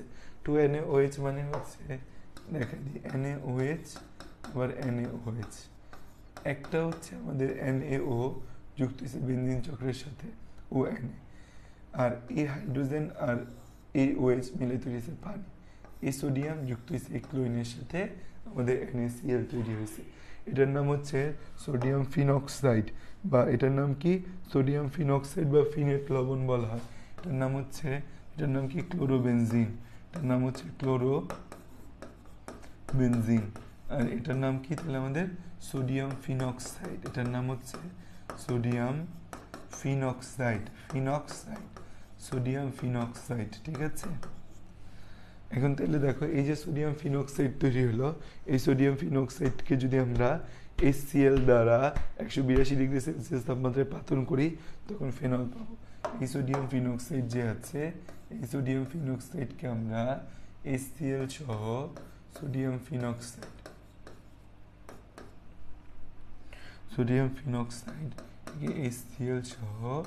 182 ডিগ্রি সেলসিয়াস তাপমাত্রায়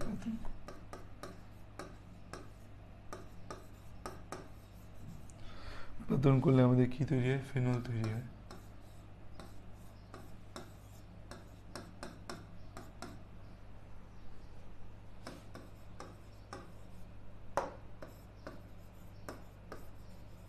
ক্লিয়ার?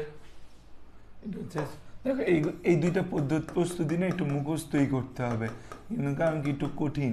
ঠিক আছে, একটু কয়েকবার লিখে পড়বা। তো এখানে এই হাইড্রোজেনটা এই সোডিয়ামের জায়গায় গিয়ে অক্সিজেনের সাথে গিয়ে বসে, সোডিয়াম এই ক্লোরিনের সাথে মিলে সোডিয়াম ক্লোরাইড তৈরি করে। তো এই হচ্ছে আমাদের ডাউয়ের পদ্ধতি, এটাকে বলা হয় ডাউ পদ্ধতি, কারণ এটা বিজ্ঞানী ডাউ আবিষ্কার করছে। তাহলে এই দুইটা ফেনলের প্রস্তুতি পরীক্ষার মধ্যে আসে। আরও কিছু প্রস্তুতি দেওয়া আছে, আমি চাই না তোমরা সেগুলো পড়ো। আরেকটা একটু দেখাই দিব।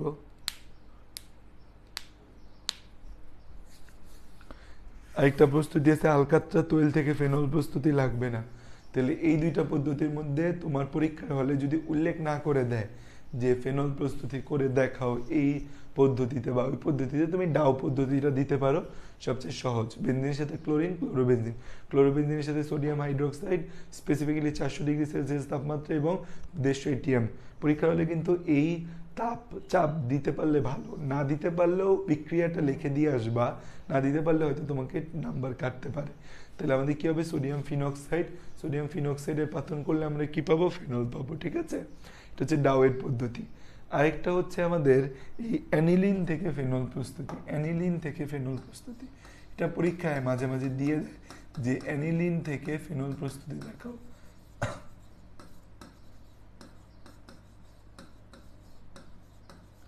অ্যানিলিন থেকে ফেনল প্রস্তুতি, এই যে আমাদের এটা হচ্ছে অ্যানিলিন। অ্যানিলিন মানে কি, বেনজিনের উপরে অ্যামোনিয়া মূলক থাকবে।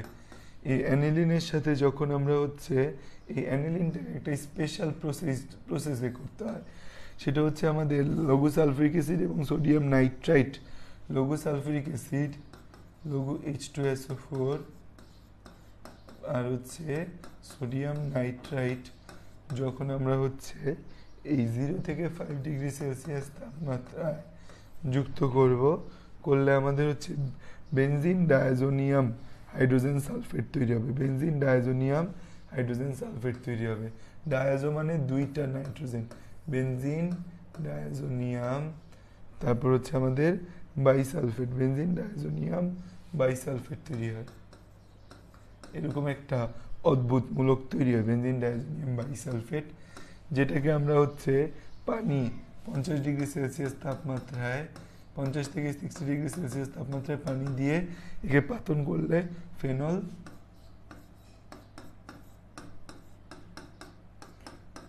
নাইট্রোজেন ফেনল, তারপর হচ্ছে নাইট্রোজেন গ্যাস আর সালফিউরিক অ্যাসিড তৈরি হয়। এটা একবার একটু দেখা রাখলা, 2-3 বার লিখলা, পরীক্ষায় আসার সম্ভাবনা খুব কম, তাও তুমি একটু শিখে রাখলা অ্যানিলিন থেকে ফেনল প্রস্তুতি, জাস্ট একবার দেখে রাখলা যে কি হয়েছে। অ্যানিলিন যে আছে তার সাথে লঘু সালফিউরিক অ্যাসিড এবং সোডিয়াম নাইট্রেট যুক্ত করলে একটা অদ্ভুত যৌগ তৈরি হয়, এইটার নাম হচ্ছে অ্যানিলিন বা অ্যানিলিন, বা এটার আরেকটা নাম হচ্ছে অ্যানিলিন, বা এর আরেকটা নাম হচ্ছে অ্যামিনোবেনজিন।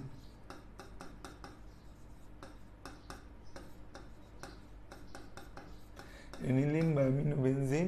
আর এখানে আমরা কি দেখতে পাচ্ছি, এখানে আমরা দেখতে পাচ্ছি benzene diazonium hydrogen sulphate,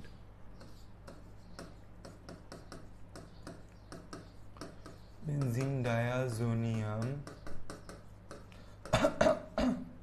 hydrogen sulphate, আর এটা হচ্ছে ফেনল। ডায়াজো মানে কি, অ্যাজো মানে নাইট্রোজেন, ডায়াজো মানে দুইটা নাইট্রোজেন। তো এই তিনটা প্রস্তুতি একটু দেখে রাখো, এলেই হবে। এই তিনটা প্রস্তুতি একটু দেখে রাখো, এই তিনটা প্রস্তুতি একটু দেখে রাখো, একটু দেখে রাখো।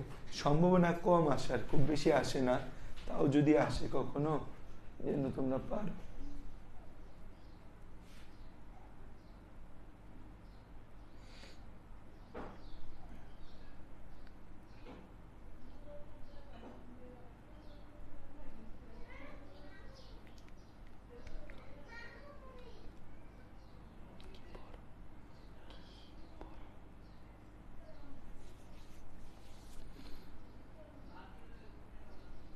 ঠিক আছে, তো মজা আছে, এই তিনটা জিনিস একটু দেখে রাখো।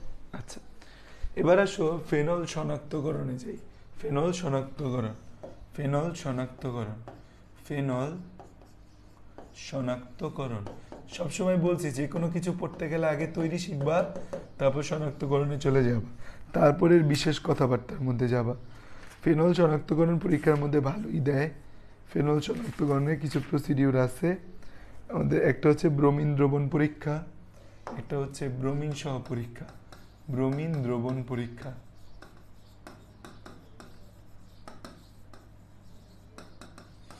ব্রোমিন দ্রবণ তো লাল, ব্রোমিন দ্রবণ লাল না, ব্রোমিন দ্রবণ তো হচ্ছে আমাদের লাল, লাল বর্ণের। এই ফেনলের মধ্যে মানে এটা তো একটা তরল পদার্থ, এখানে যদি তুমি আমাদের হচ্ছে লাল বর্ণের ব্রোমিন দাও তখন কি হবে আমাদের হচ্ছে ফেনল, ফেনলের সাথে হচ্ছে,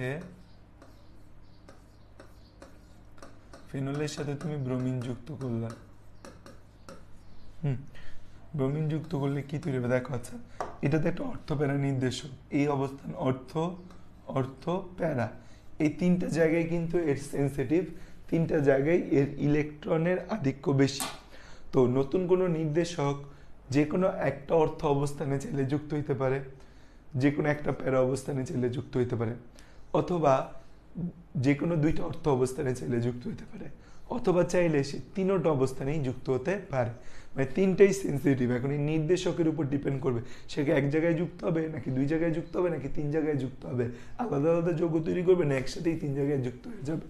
তো এই ব্রোমিন যখন আমরা যোগ করব, এই ব্রোমিনের বর্ণ কি লাল বর্ণ, লাল বর্ণ।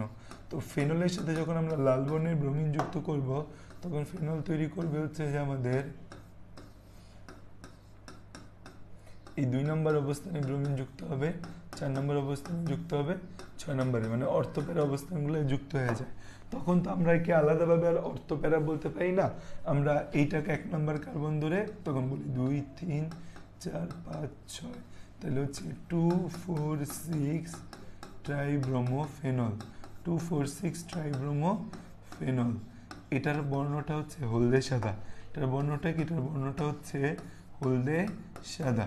তাহলে খেয়াল করে দেখো, আমাদের এই ব্রোমিন দ্রবণ পরীক্ষায় আমরা কি দেখতে পাচ্ছি, এই ফেনলের মধ্যে যদি আমরা হচ্ছে লাল বর্ণের ব্রোমিন যুক্ত করি, তখন হচ্ছে 2,4,6 ট্রাইব্রোমোফেনলের হলদে সাদা অধক্ষেপ পড়বে, 2,4,6 ট্রাইব্রোমোফেনলের হলদে সাদা অধক্ষেপ পড়বে, 2,4,6 ট্রাইব্রোমোফেনলের হলদে সাদা অধক্ষেপ পড়বে। ঠিক আছে, আর সাথে হাইড্রোজেন ব্রোমাইড তৈরি হবে। তারপর হচ্ছে ফেরিক ক্লোরাইড দ্রবণ পরীক্ষা, ফেরিক ক্লোরাইড দ্রবণ পরীক্ষা, ফেরিক ক্লোরাইড দ্রবণ পরীক্ষা, ফেরিক ক্লোরাইড দ্রবণ পরীক্ষা, ফেরিক ক্লোরাইড দ্রবণ পরীক্ষা, ফেরিক ক্লোরাইড দ্রবণ পরীক্ষা। আমাদের হচ্ছে এই যে ফেনল আছে, ফেনল বা এটা কিভাবে লেখা যায় না, C6H5OH, C6H5OH, এটা কি ফেনল। এই ফেনলের সাথে যদি আমরা ফেরিক ক্লোরাইড যুক্ত করি, ফেরিক ক্লোরাইড যুক্ত করি ফেনলের সাথে, তখন আমরা কি দেখতে পাবো, তখন আমরা দেখতে পাবো এই হাইড্রোজেনটা অপসারিত হয়ে এই জায়গায় আয়রন যুক্ত হবে, মানে হচ্ছে C6H5O, এইচটা অপসারিত হবে, এইচটা অপসারিত হয়ে সে জায়গায় আয়রন যুক্ত হবে।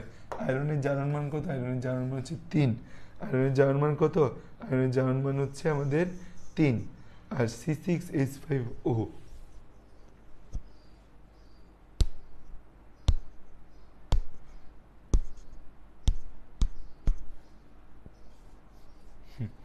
তো এখানে তৈরি হয় C6H5Fe, ঠিক আছে, C6H5Fe যুক্ত হয় আমাদের, C6H5Fe। এখন হচ্ছে এখানে এইটার জারণ 3 1 এরকম হওয়ার কথা, কারণ আয়রনের জারণ মান তো 3, এই 3 জারণ মান এখানে চলে আসে, আর এটা জারণ মান 1 এখানে চলে যায়। এখন এখানে এটাকে 2 দিয়ে গুণ করে জারণ মান লেখা হয়েছে এখানে 6, সরি এখানে জারণ মান লেখা হয়েছে 6, আর এখানে লেখা হয়েছে আমাদের হচ্ছে 2, 6 2 6 2 6 2, ঠিক আছে, 6 2। কারণ কি, কারণ আয়রনের জারণ মান হচ্ছে কত আমাদের 3, আয়রনের জারণ মান হচ্ছে +3, তাহলে এই জারণ মানটা তো এখানে চলে আসবে। যখন যৌগ তৈরি হয় তখন কি জারণ মানটা ক্রস হয়ে যায়, যৌগ তৈরির সময় জারণ মানটা ক্রস হয়ে যায়। আয়রনের জারণ মান এখানে চলে আসলো 3, আর হচ্ছে এটার জারণ মান 1, এখানে চলে গেল 1। তো এটাকে 2 দিয়ে গুণ করা হয়েছে, জারণ মানটাকে 2 দিয়ে গুণ করে এটাকে 6 আর এটাকে 2 করা হয়েছে। তাহলে এখানে 6 অণু ফেনল আর 2 অণু ফেরিক ক্লোরাইড যুক্ত হয়, 6 অণু ফেনল 2 অণু ফেরিক ক্লোরাইড যুক্ত হয়।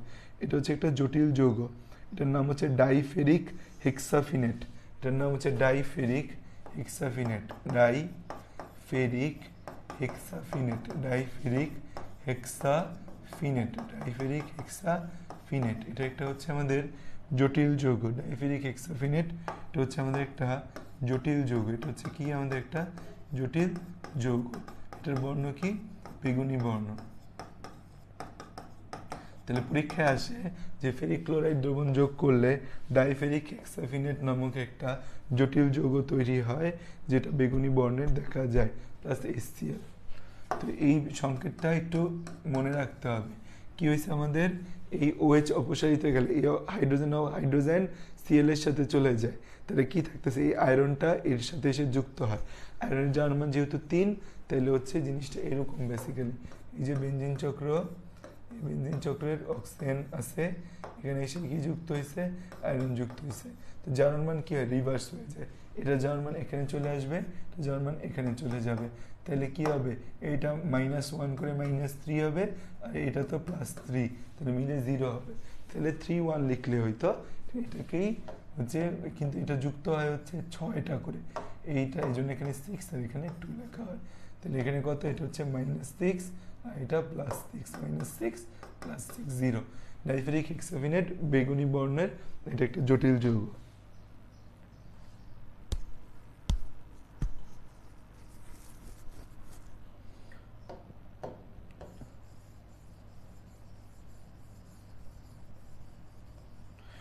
এই হয়েছে আমাদের ফেনল শনাক্তকরণের 2টা শনাক্তকরণ। তাহলে ফেনলের মধ্যে যদি আমি ব্রোমিন দিয়ে দেই, হলদের সাথে অদক্ষেপ পড়বে, হলদের সাথে অদক্ষেপ পড়বে, এটা কিন্তু অদক্ষেপ আকারে পড়বে। আর ফেনলের সাথে যদি আমরা হচ্ছে এই ফেরিক ক্লোরাইড যুক্ত করি, ডাইফেরিক হেক্সাফিনেটের বেগুনি বর্ণের অদক্ষেপ, বেগুনি বর্ণ সৃষ্টি করবে। এখানে অদক্ষেপ সৃষ্টি হবে না, এখানে বেগুনি বর্ণের দ্রবণ সৃষ্টি হবে। ফেনল শনাক্তকরণে আরেকটা বিখ্যাত বিক্রিয়া আছে, যার নাম হচ্ছে আমাদের লিবারম্যান পরীক্ষা। পরীক্ষায় বারবার আসবে, লিবারম্যান পরীক্ষা দিয়ে কি শনাক্ত করা যায়, লিবারম্যান পরীক্ষা, লিবারম্যান পরীক্ষা, লিবারম্যান পরীক্ষা, পরীক্ষায় বারবার আসবে। লিবারম্যান পরীক্ষা দ্বারা কি শনাক্ত করা যায়, পরীক্ষায় বারবার আসবে, লিবারম্যান পরীক্ষা দিয়ে কি শনাক্ত করা যায়। লিবারম্যান পরীক্ষা দিয়ে আমরা কি শনাক্ত করতে পারবো, এটা বারবার পরীক্ষার মধ্যে আসে। মনে একবার ফেনল শনাক্ত করা যায় এই লিবারম্যান পরীক্ষা দ্বারা। আচ্ছা, কি হয়েছে, এই যে ধরো একটা ফেনল, এই ফেনলের সাথে তুমি যুক্ত করলা নাইট্রাস অ্যাসিড HNO2। HNO2টা এভাবে না, HONO, HONO। এর সাথে তুমি সোডিয়াম নাইট্রাইট যুক্ত করলা, সাথে সালফিউরিক অ্যাসিড নিলা। তো ফেনলের এক হাতে তো OH আছে, আর এক হাতে গিয়ে NO যুক্ত হয়, আর এক হাতে গিয়ে এই NOটা গিয়ে যুক্ত হয়, NO, আর সাথে H2O তৈরি হয়। এইগুলো একটু জটিল, এই যে বিক্রিয়াটা একটু জটিল বিক্রিয়া, এটা একটু মনে রাখতে হবে। এটা কোন অবস্থানে যুক্ত হয়েছে বলো তো, এই NOটা, এই NOটা কোন অবস্থানে যুক্ত হয়েছে, ফেনলের কোন অবস্থানে, অর্থ প্যারা ম্যাটা, কোন অবস্থানে NOটা যুক্ত হয়েছে, ফেনলের কোন অবস্থানে এই NOটা,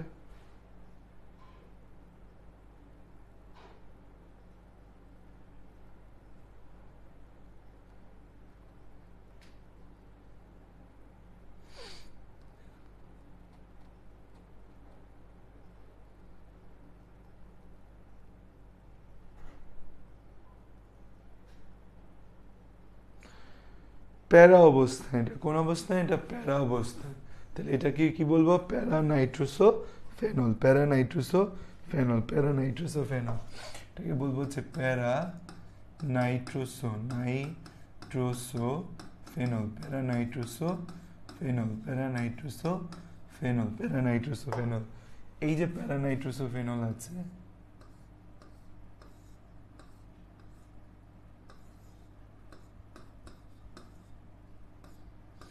প্যারানাইট্রোসোফেনল, এই প্যারানাইট্রোসোফেনলের সাথে আমরা যদি হচ্ছে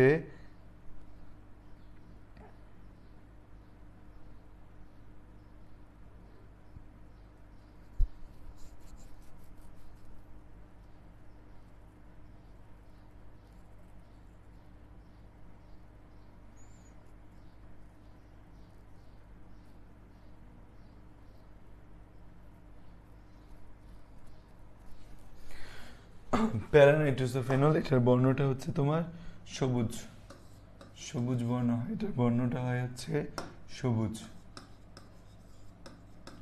এই প্যারানাইট্রোসোফেনলের সাথে আবার একটা, মানে এখানে তো ফেনলের অনেক অণুই আছে, যেই ফেনলের অণুগুলা বিক্রিয়ায় অংশ নেয় সেই ফেনলের অণুগুলা হচ্ছে এখানে আমাদের যুক্ত হবে।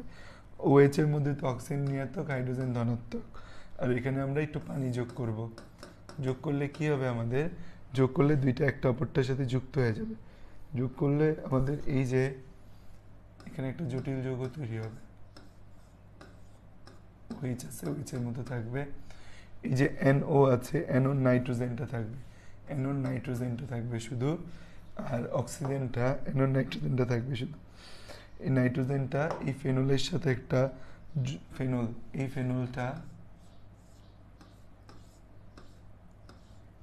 ফেনলে একটা পাই বন্ধন ভেঙে যাবে, ভেঙে গিয়ে হচ্ছে এই নাইট্রোজেনের সাথে একটা পাই বন্ধন তৈরি করবে।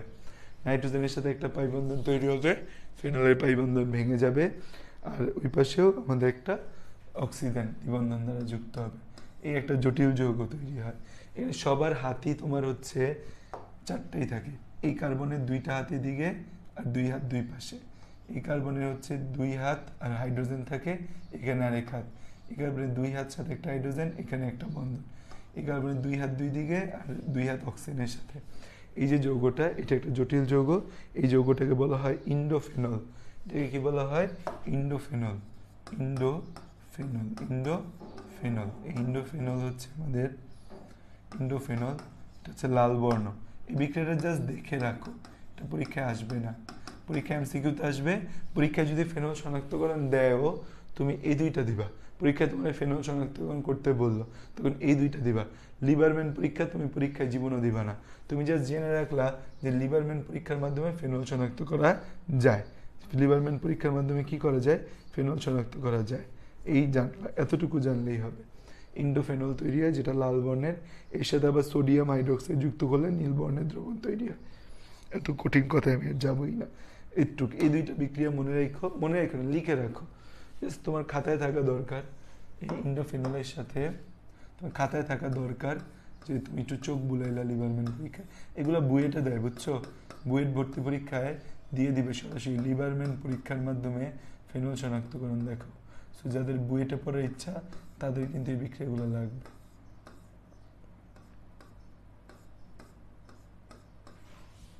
সেটা কি যুক্ত করবো? সোডিয়াম হাইড্রোক্সাইড যুক্ত করব। সোডিয়াম হাইড্রোক্সাইড যুক্ত করলে আমাদের কি হবে? এখান থেকে হাইড্রোজেন অপসারিত হয়ে যাবে।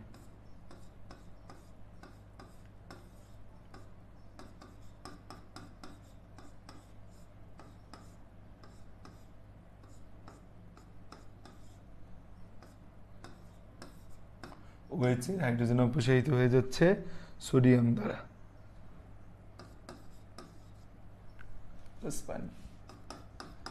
জটিল একটা বিক্রিয়া দেখলাম, এটার নাম হচ্ছে ইন্ডোফেনল সোডিয়াম লবণ। এটার নাম হচ্ছে ইন্ডোফেনল সোডিয়াম লবণ। এটার বর্ণটা ফাইনালি গিয়ে নীল হয়। তো এটা জাস্ট তুমি লিখে রাখো, লিখে রাখো। এটা খুব জটিল একটা প্রসিডিউর, বুঝে পারবা না আর পরীক্ষায় দিবাও না এটা আসলে, ঠিক আছে?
কঠিন একটা জিনিস, তাই না? লিবারম্যান পরীক্ষা।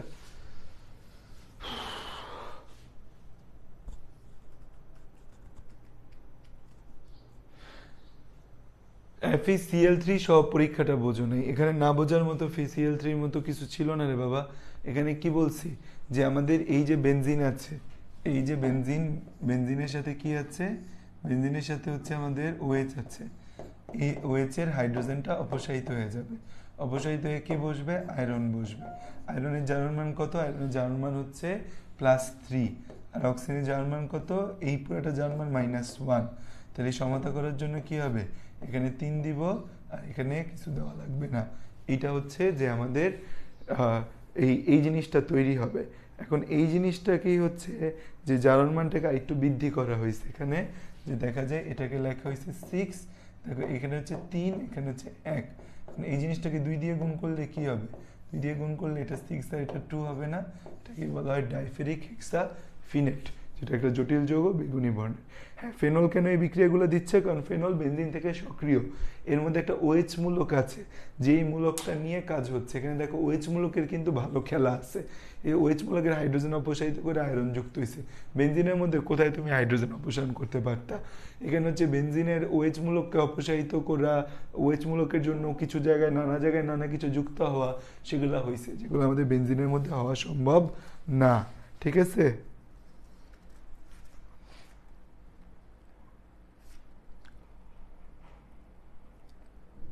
আচ্ছা ফেনল থেকে বেনজিন প্রস্তুত করা যাবে, বলো তো, ফেনল থেকে কি বেনজিন প্রস্তুত করা যাবে?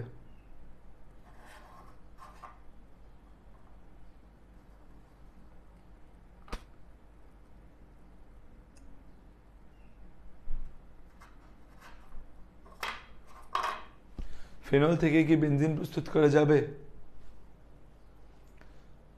ফেনল থেকে কি 23 জন ক্লাস করতেছো শুধু?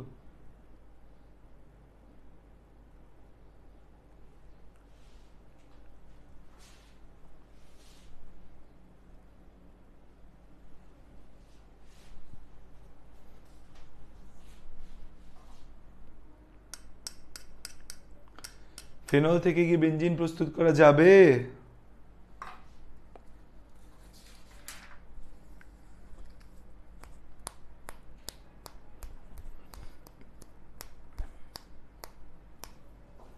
যাবে। কি দিয়ে কয়, ফেনলের সাথে কি যুক্ত করলে বেনজিন প্রস্তুত হবে?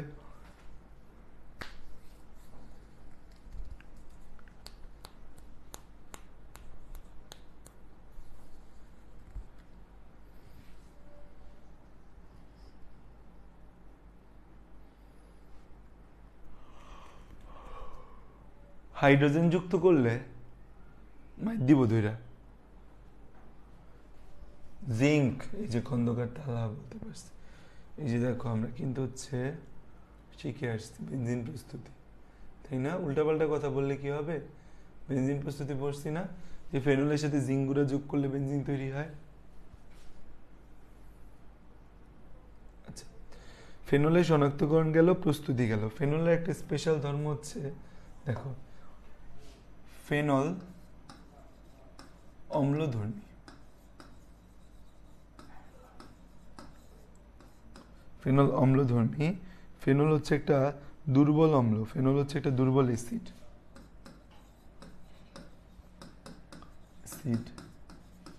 এর পিকের মান হচ্ছে, পিকে হচ্ছে আমাদের কত, 10, এর পিকে কত, এর পিকে হচ্ছে 10। যে ফেনল আছে, এই ফেনলটা, এই ফেনলটা সাথে OH আছে না, এখন ফেনল কি করে, বেনজিন বলয়ের দিকে নিজের ইলেকট্রন ঠেলে দেয় না, ফেনল কি করে, বেনজিন বলয়ের দিকে নিজের ইলেকট্রন ঠেলে দেয়, ফেনল হচ্ছে বেনজিন বলয়ের দিকে নিজের ইলেকট্রন ঠেলে দেয়। এখন এই ফেনলটার সাথে যদি আমরা পানি যুক্ত করি, তখন হচ্ছে যে আমাদের কি হবে, এই হাইড্রোজেনটা অপসারিত হয়ে যাবে,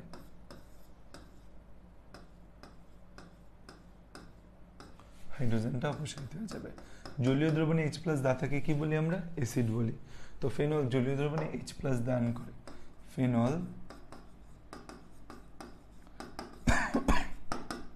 দ্রবণে H+ দান করে, তাই এটি অ্যাসিড, তাই এটি অ্যাসিড।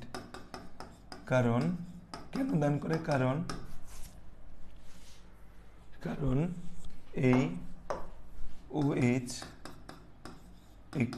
OH ধনাত্মক মেসোমারিক ফলাফলের কারণে মেসোমারিক ফলাফলের কারণে, ধনাত্মক মেসোমারিক ফলাফলের কারণে, ওএইচ ধনাত্মক মেসোমারিক ফলাফলের কারণে, এই যে ওএইচটা আছে এই ওএইচটা ধনাত্মক মেসোমারিক ফলাফলের কারণে। ফেনল অম্লধর্মী, ফেনল কেমন আমাদের, ফেনল হচ্ছে আমাদের অম্লধর্মী। দুর্বল অ্যাসিড পিকে হচ্ছে 10। ফেনলের আমাদের জলীয় দ্রবণে H+ দান করে, এটি অ্যাসিড, কারণ হচ্ছে OH ধনাত্মক মেসোমারিক ফলাফলের কারণে। ধনাত্মক মেসোমারিক ফলাফলের কারণে আমাদের কি হয়, তার ইলেকট্রন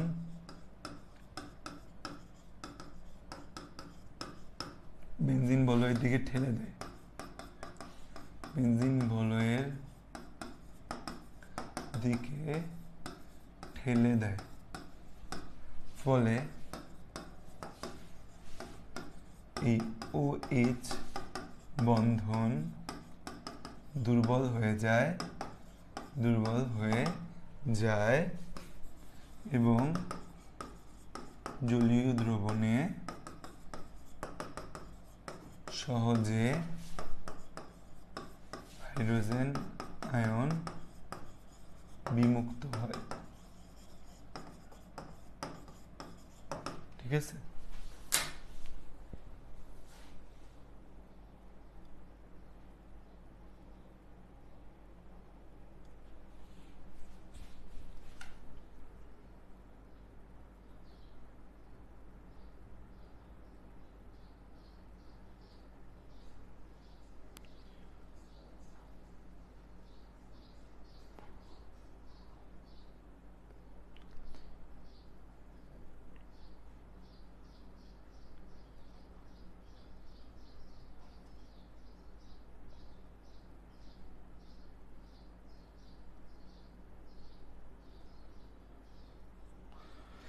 তো পরীক্ষায় কিন্তু আসে অ্যালকোহল কিন্তু অম্লধর্মী না, অ্যালকোহলে OH থাকার পরও অ্যালকোহল কিন্তু অম্লধর্মী না। অ্যালকোহলে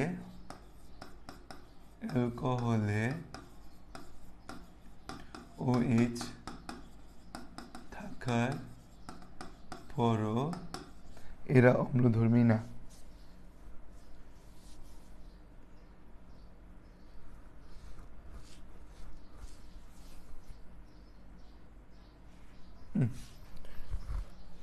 থাকার পরও অম্লধর্মী না, কারণ কি এখানে ইলেকট্রন ঠেলাঠেলির কোনো বিষয় নাই, অ্যালকোহলের মধ্যে ইলেকট্রন ঠেলাঠেলি ঘটে না।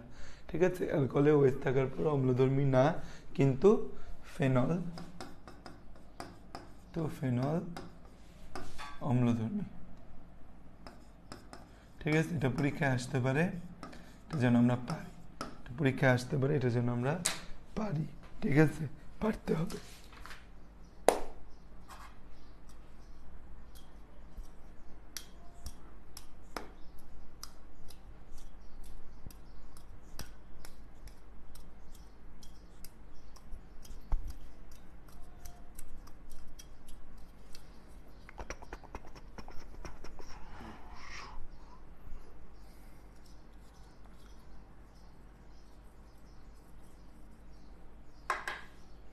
বুঝতে পারছো বিষয়টা? এতটুকুর মাঝে কারো কোনো কনফিউশন আছে? PKA কি? KA মানে হচ্ছে আমাদের জিনিসটা কি, KA হচ্ছে যে অ্যাসিডের বিয়োজন ধ্রুবক। তো এই অ্যাসিডের বিয়োজন ধ্রুবকটাকে যদি আমরা -log10⁻⁴ করি তখন তাকে PKA বলে। যেমন হচ্ছে আমাদের PH মানে কি, -log(H+), এটা হচ্ছে PH। ঠিক তেমনি PKA হচ্ছে KA। ঠিক আছে, K হচ্ছে অ্যাসিডের বিয়োজন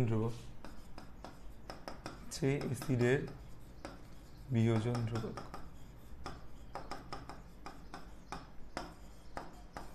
ক্লিয়ার এতটুকু?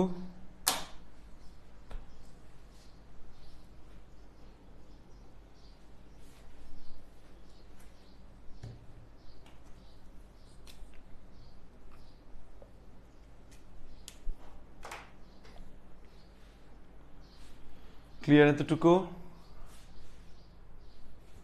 আর এতটুকুর মাঝে কারো কোনো কোশ্চেন আছে?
আজকে ছুটি দিয়ে দিবার পড়াবো না, গলা প্রচণ্ড ভেঙে আছে। তো তো আমার কাছে মোটামুটি নোট করা আছে তোমাদের কি কি বাকি আছে।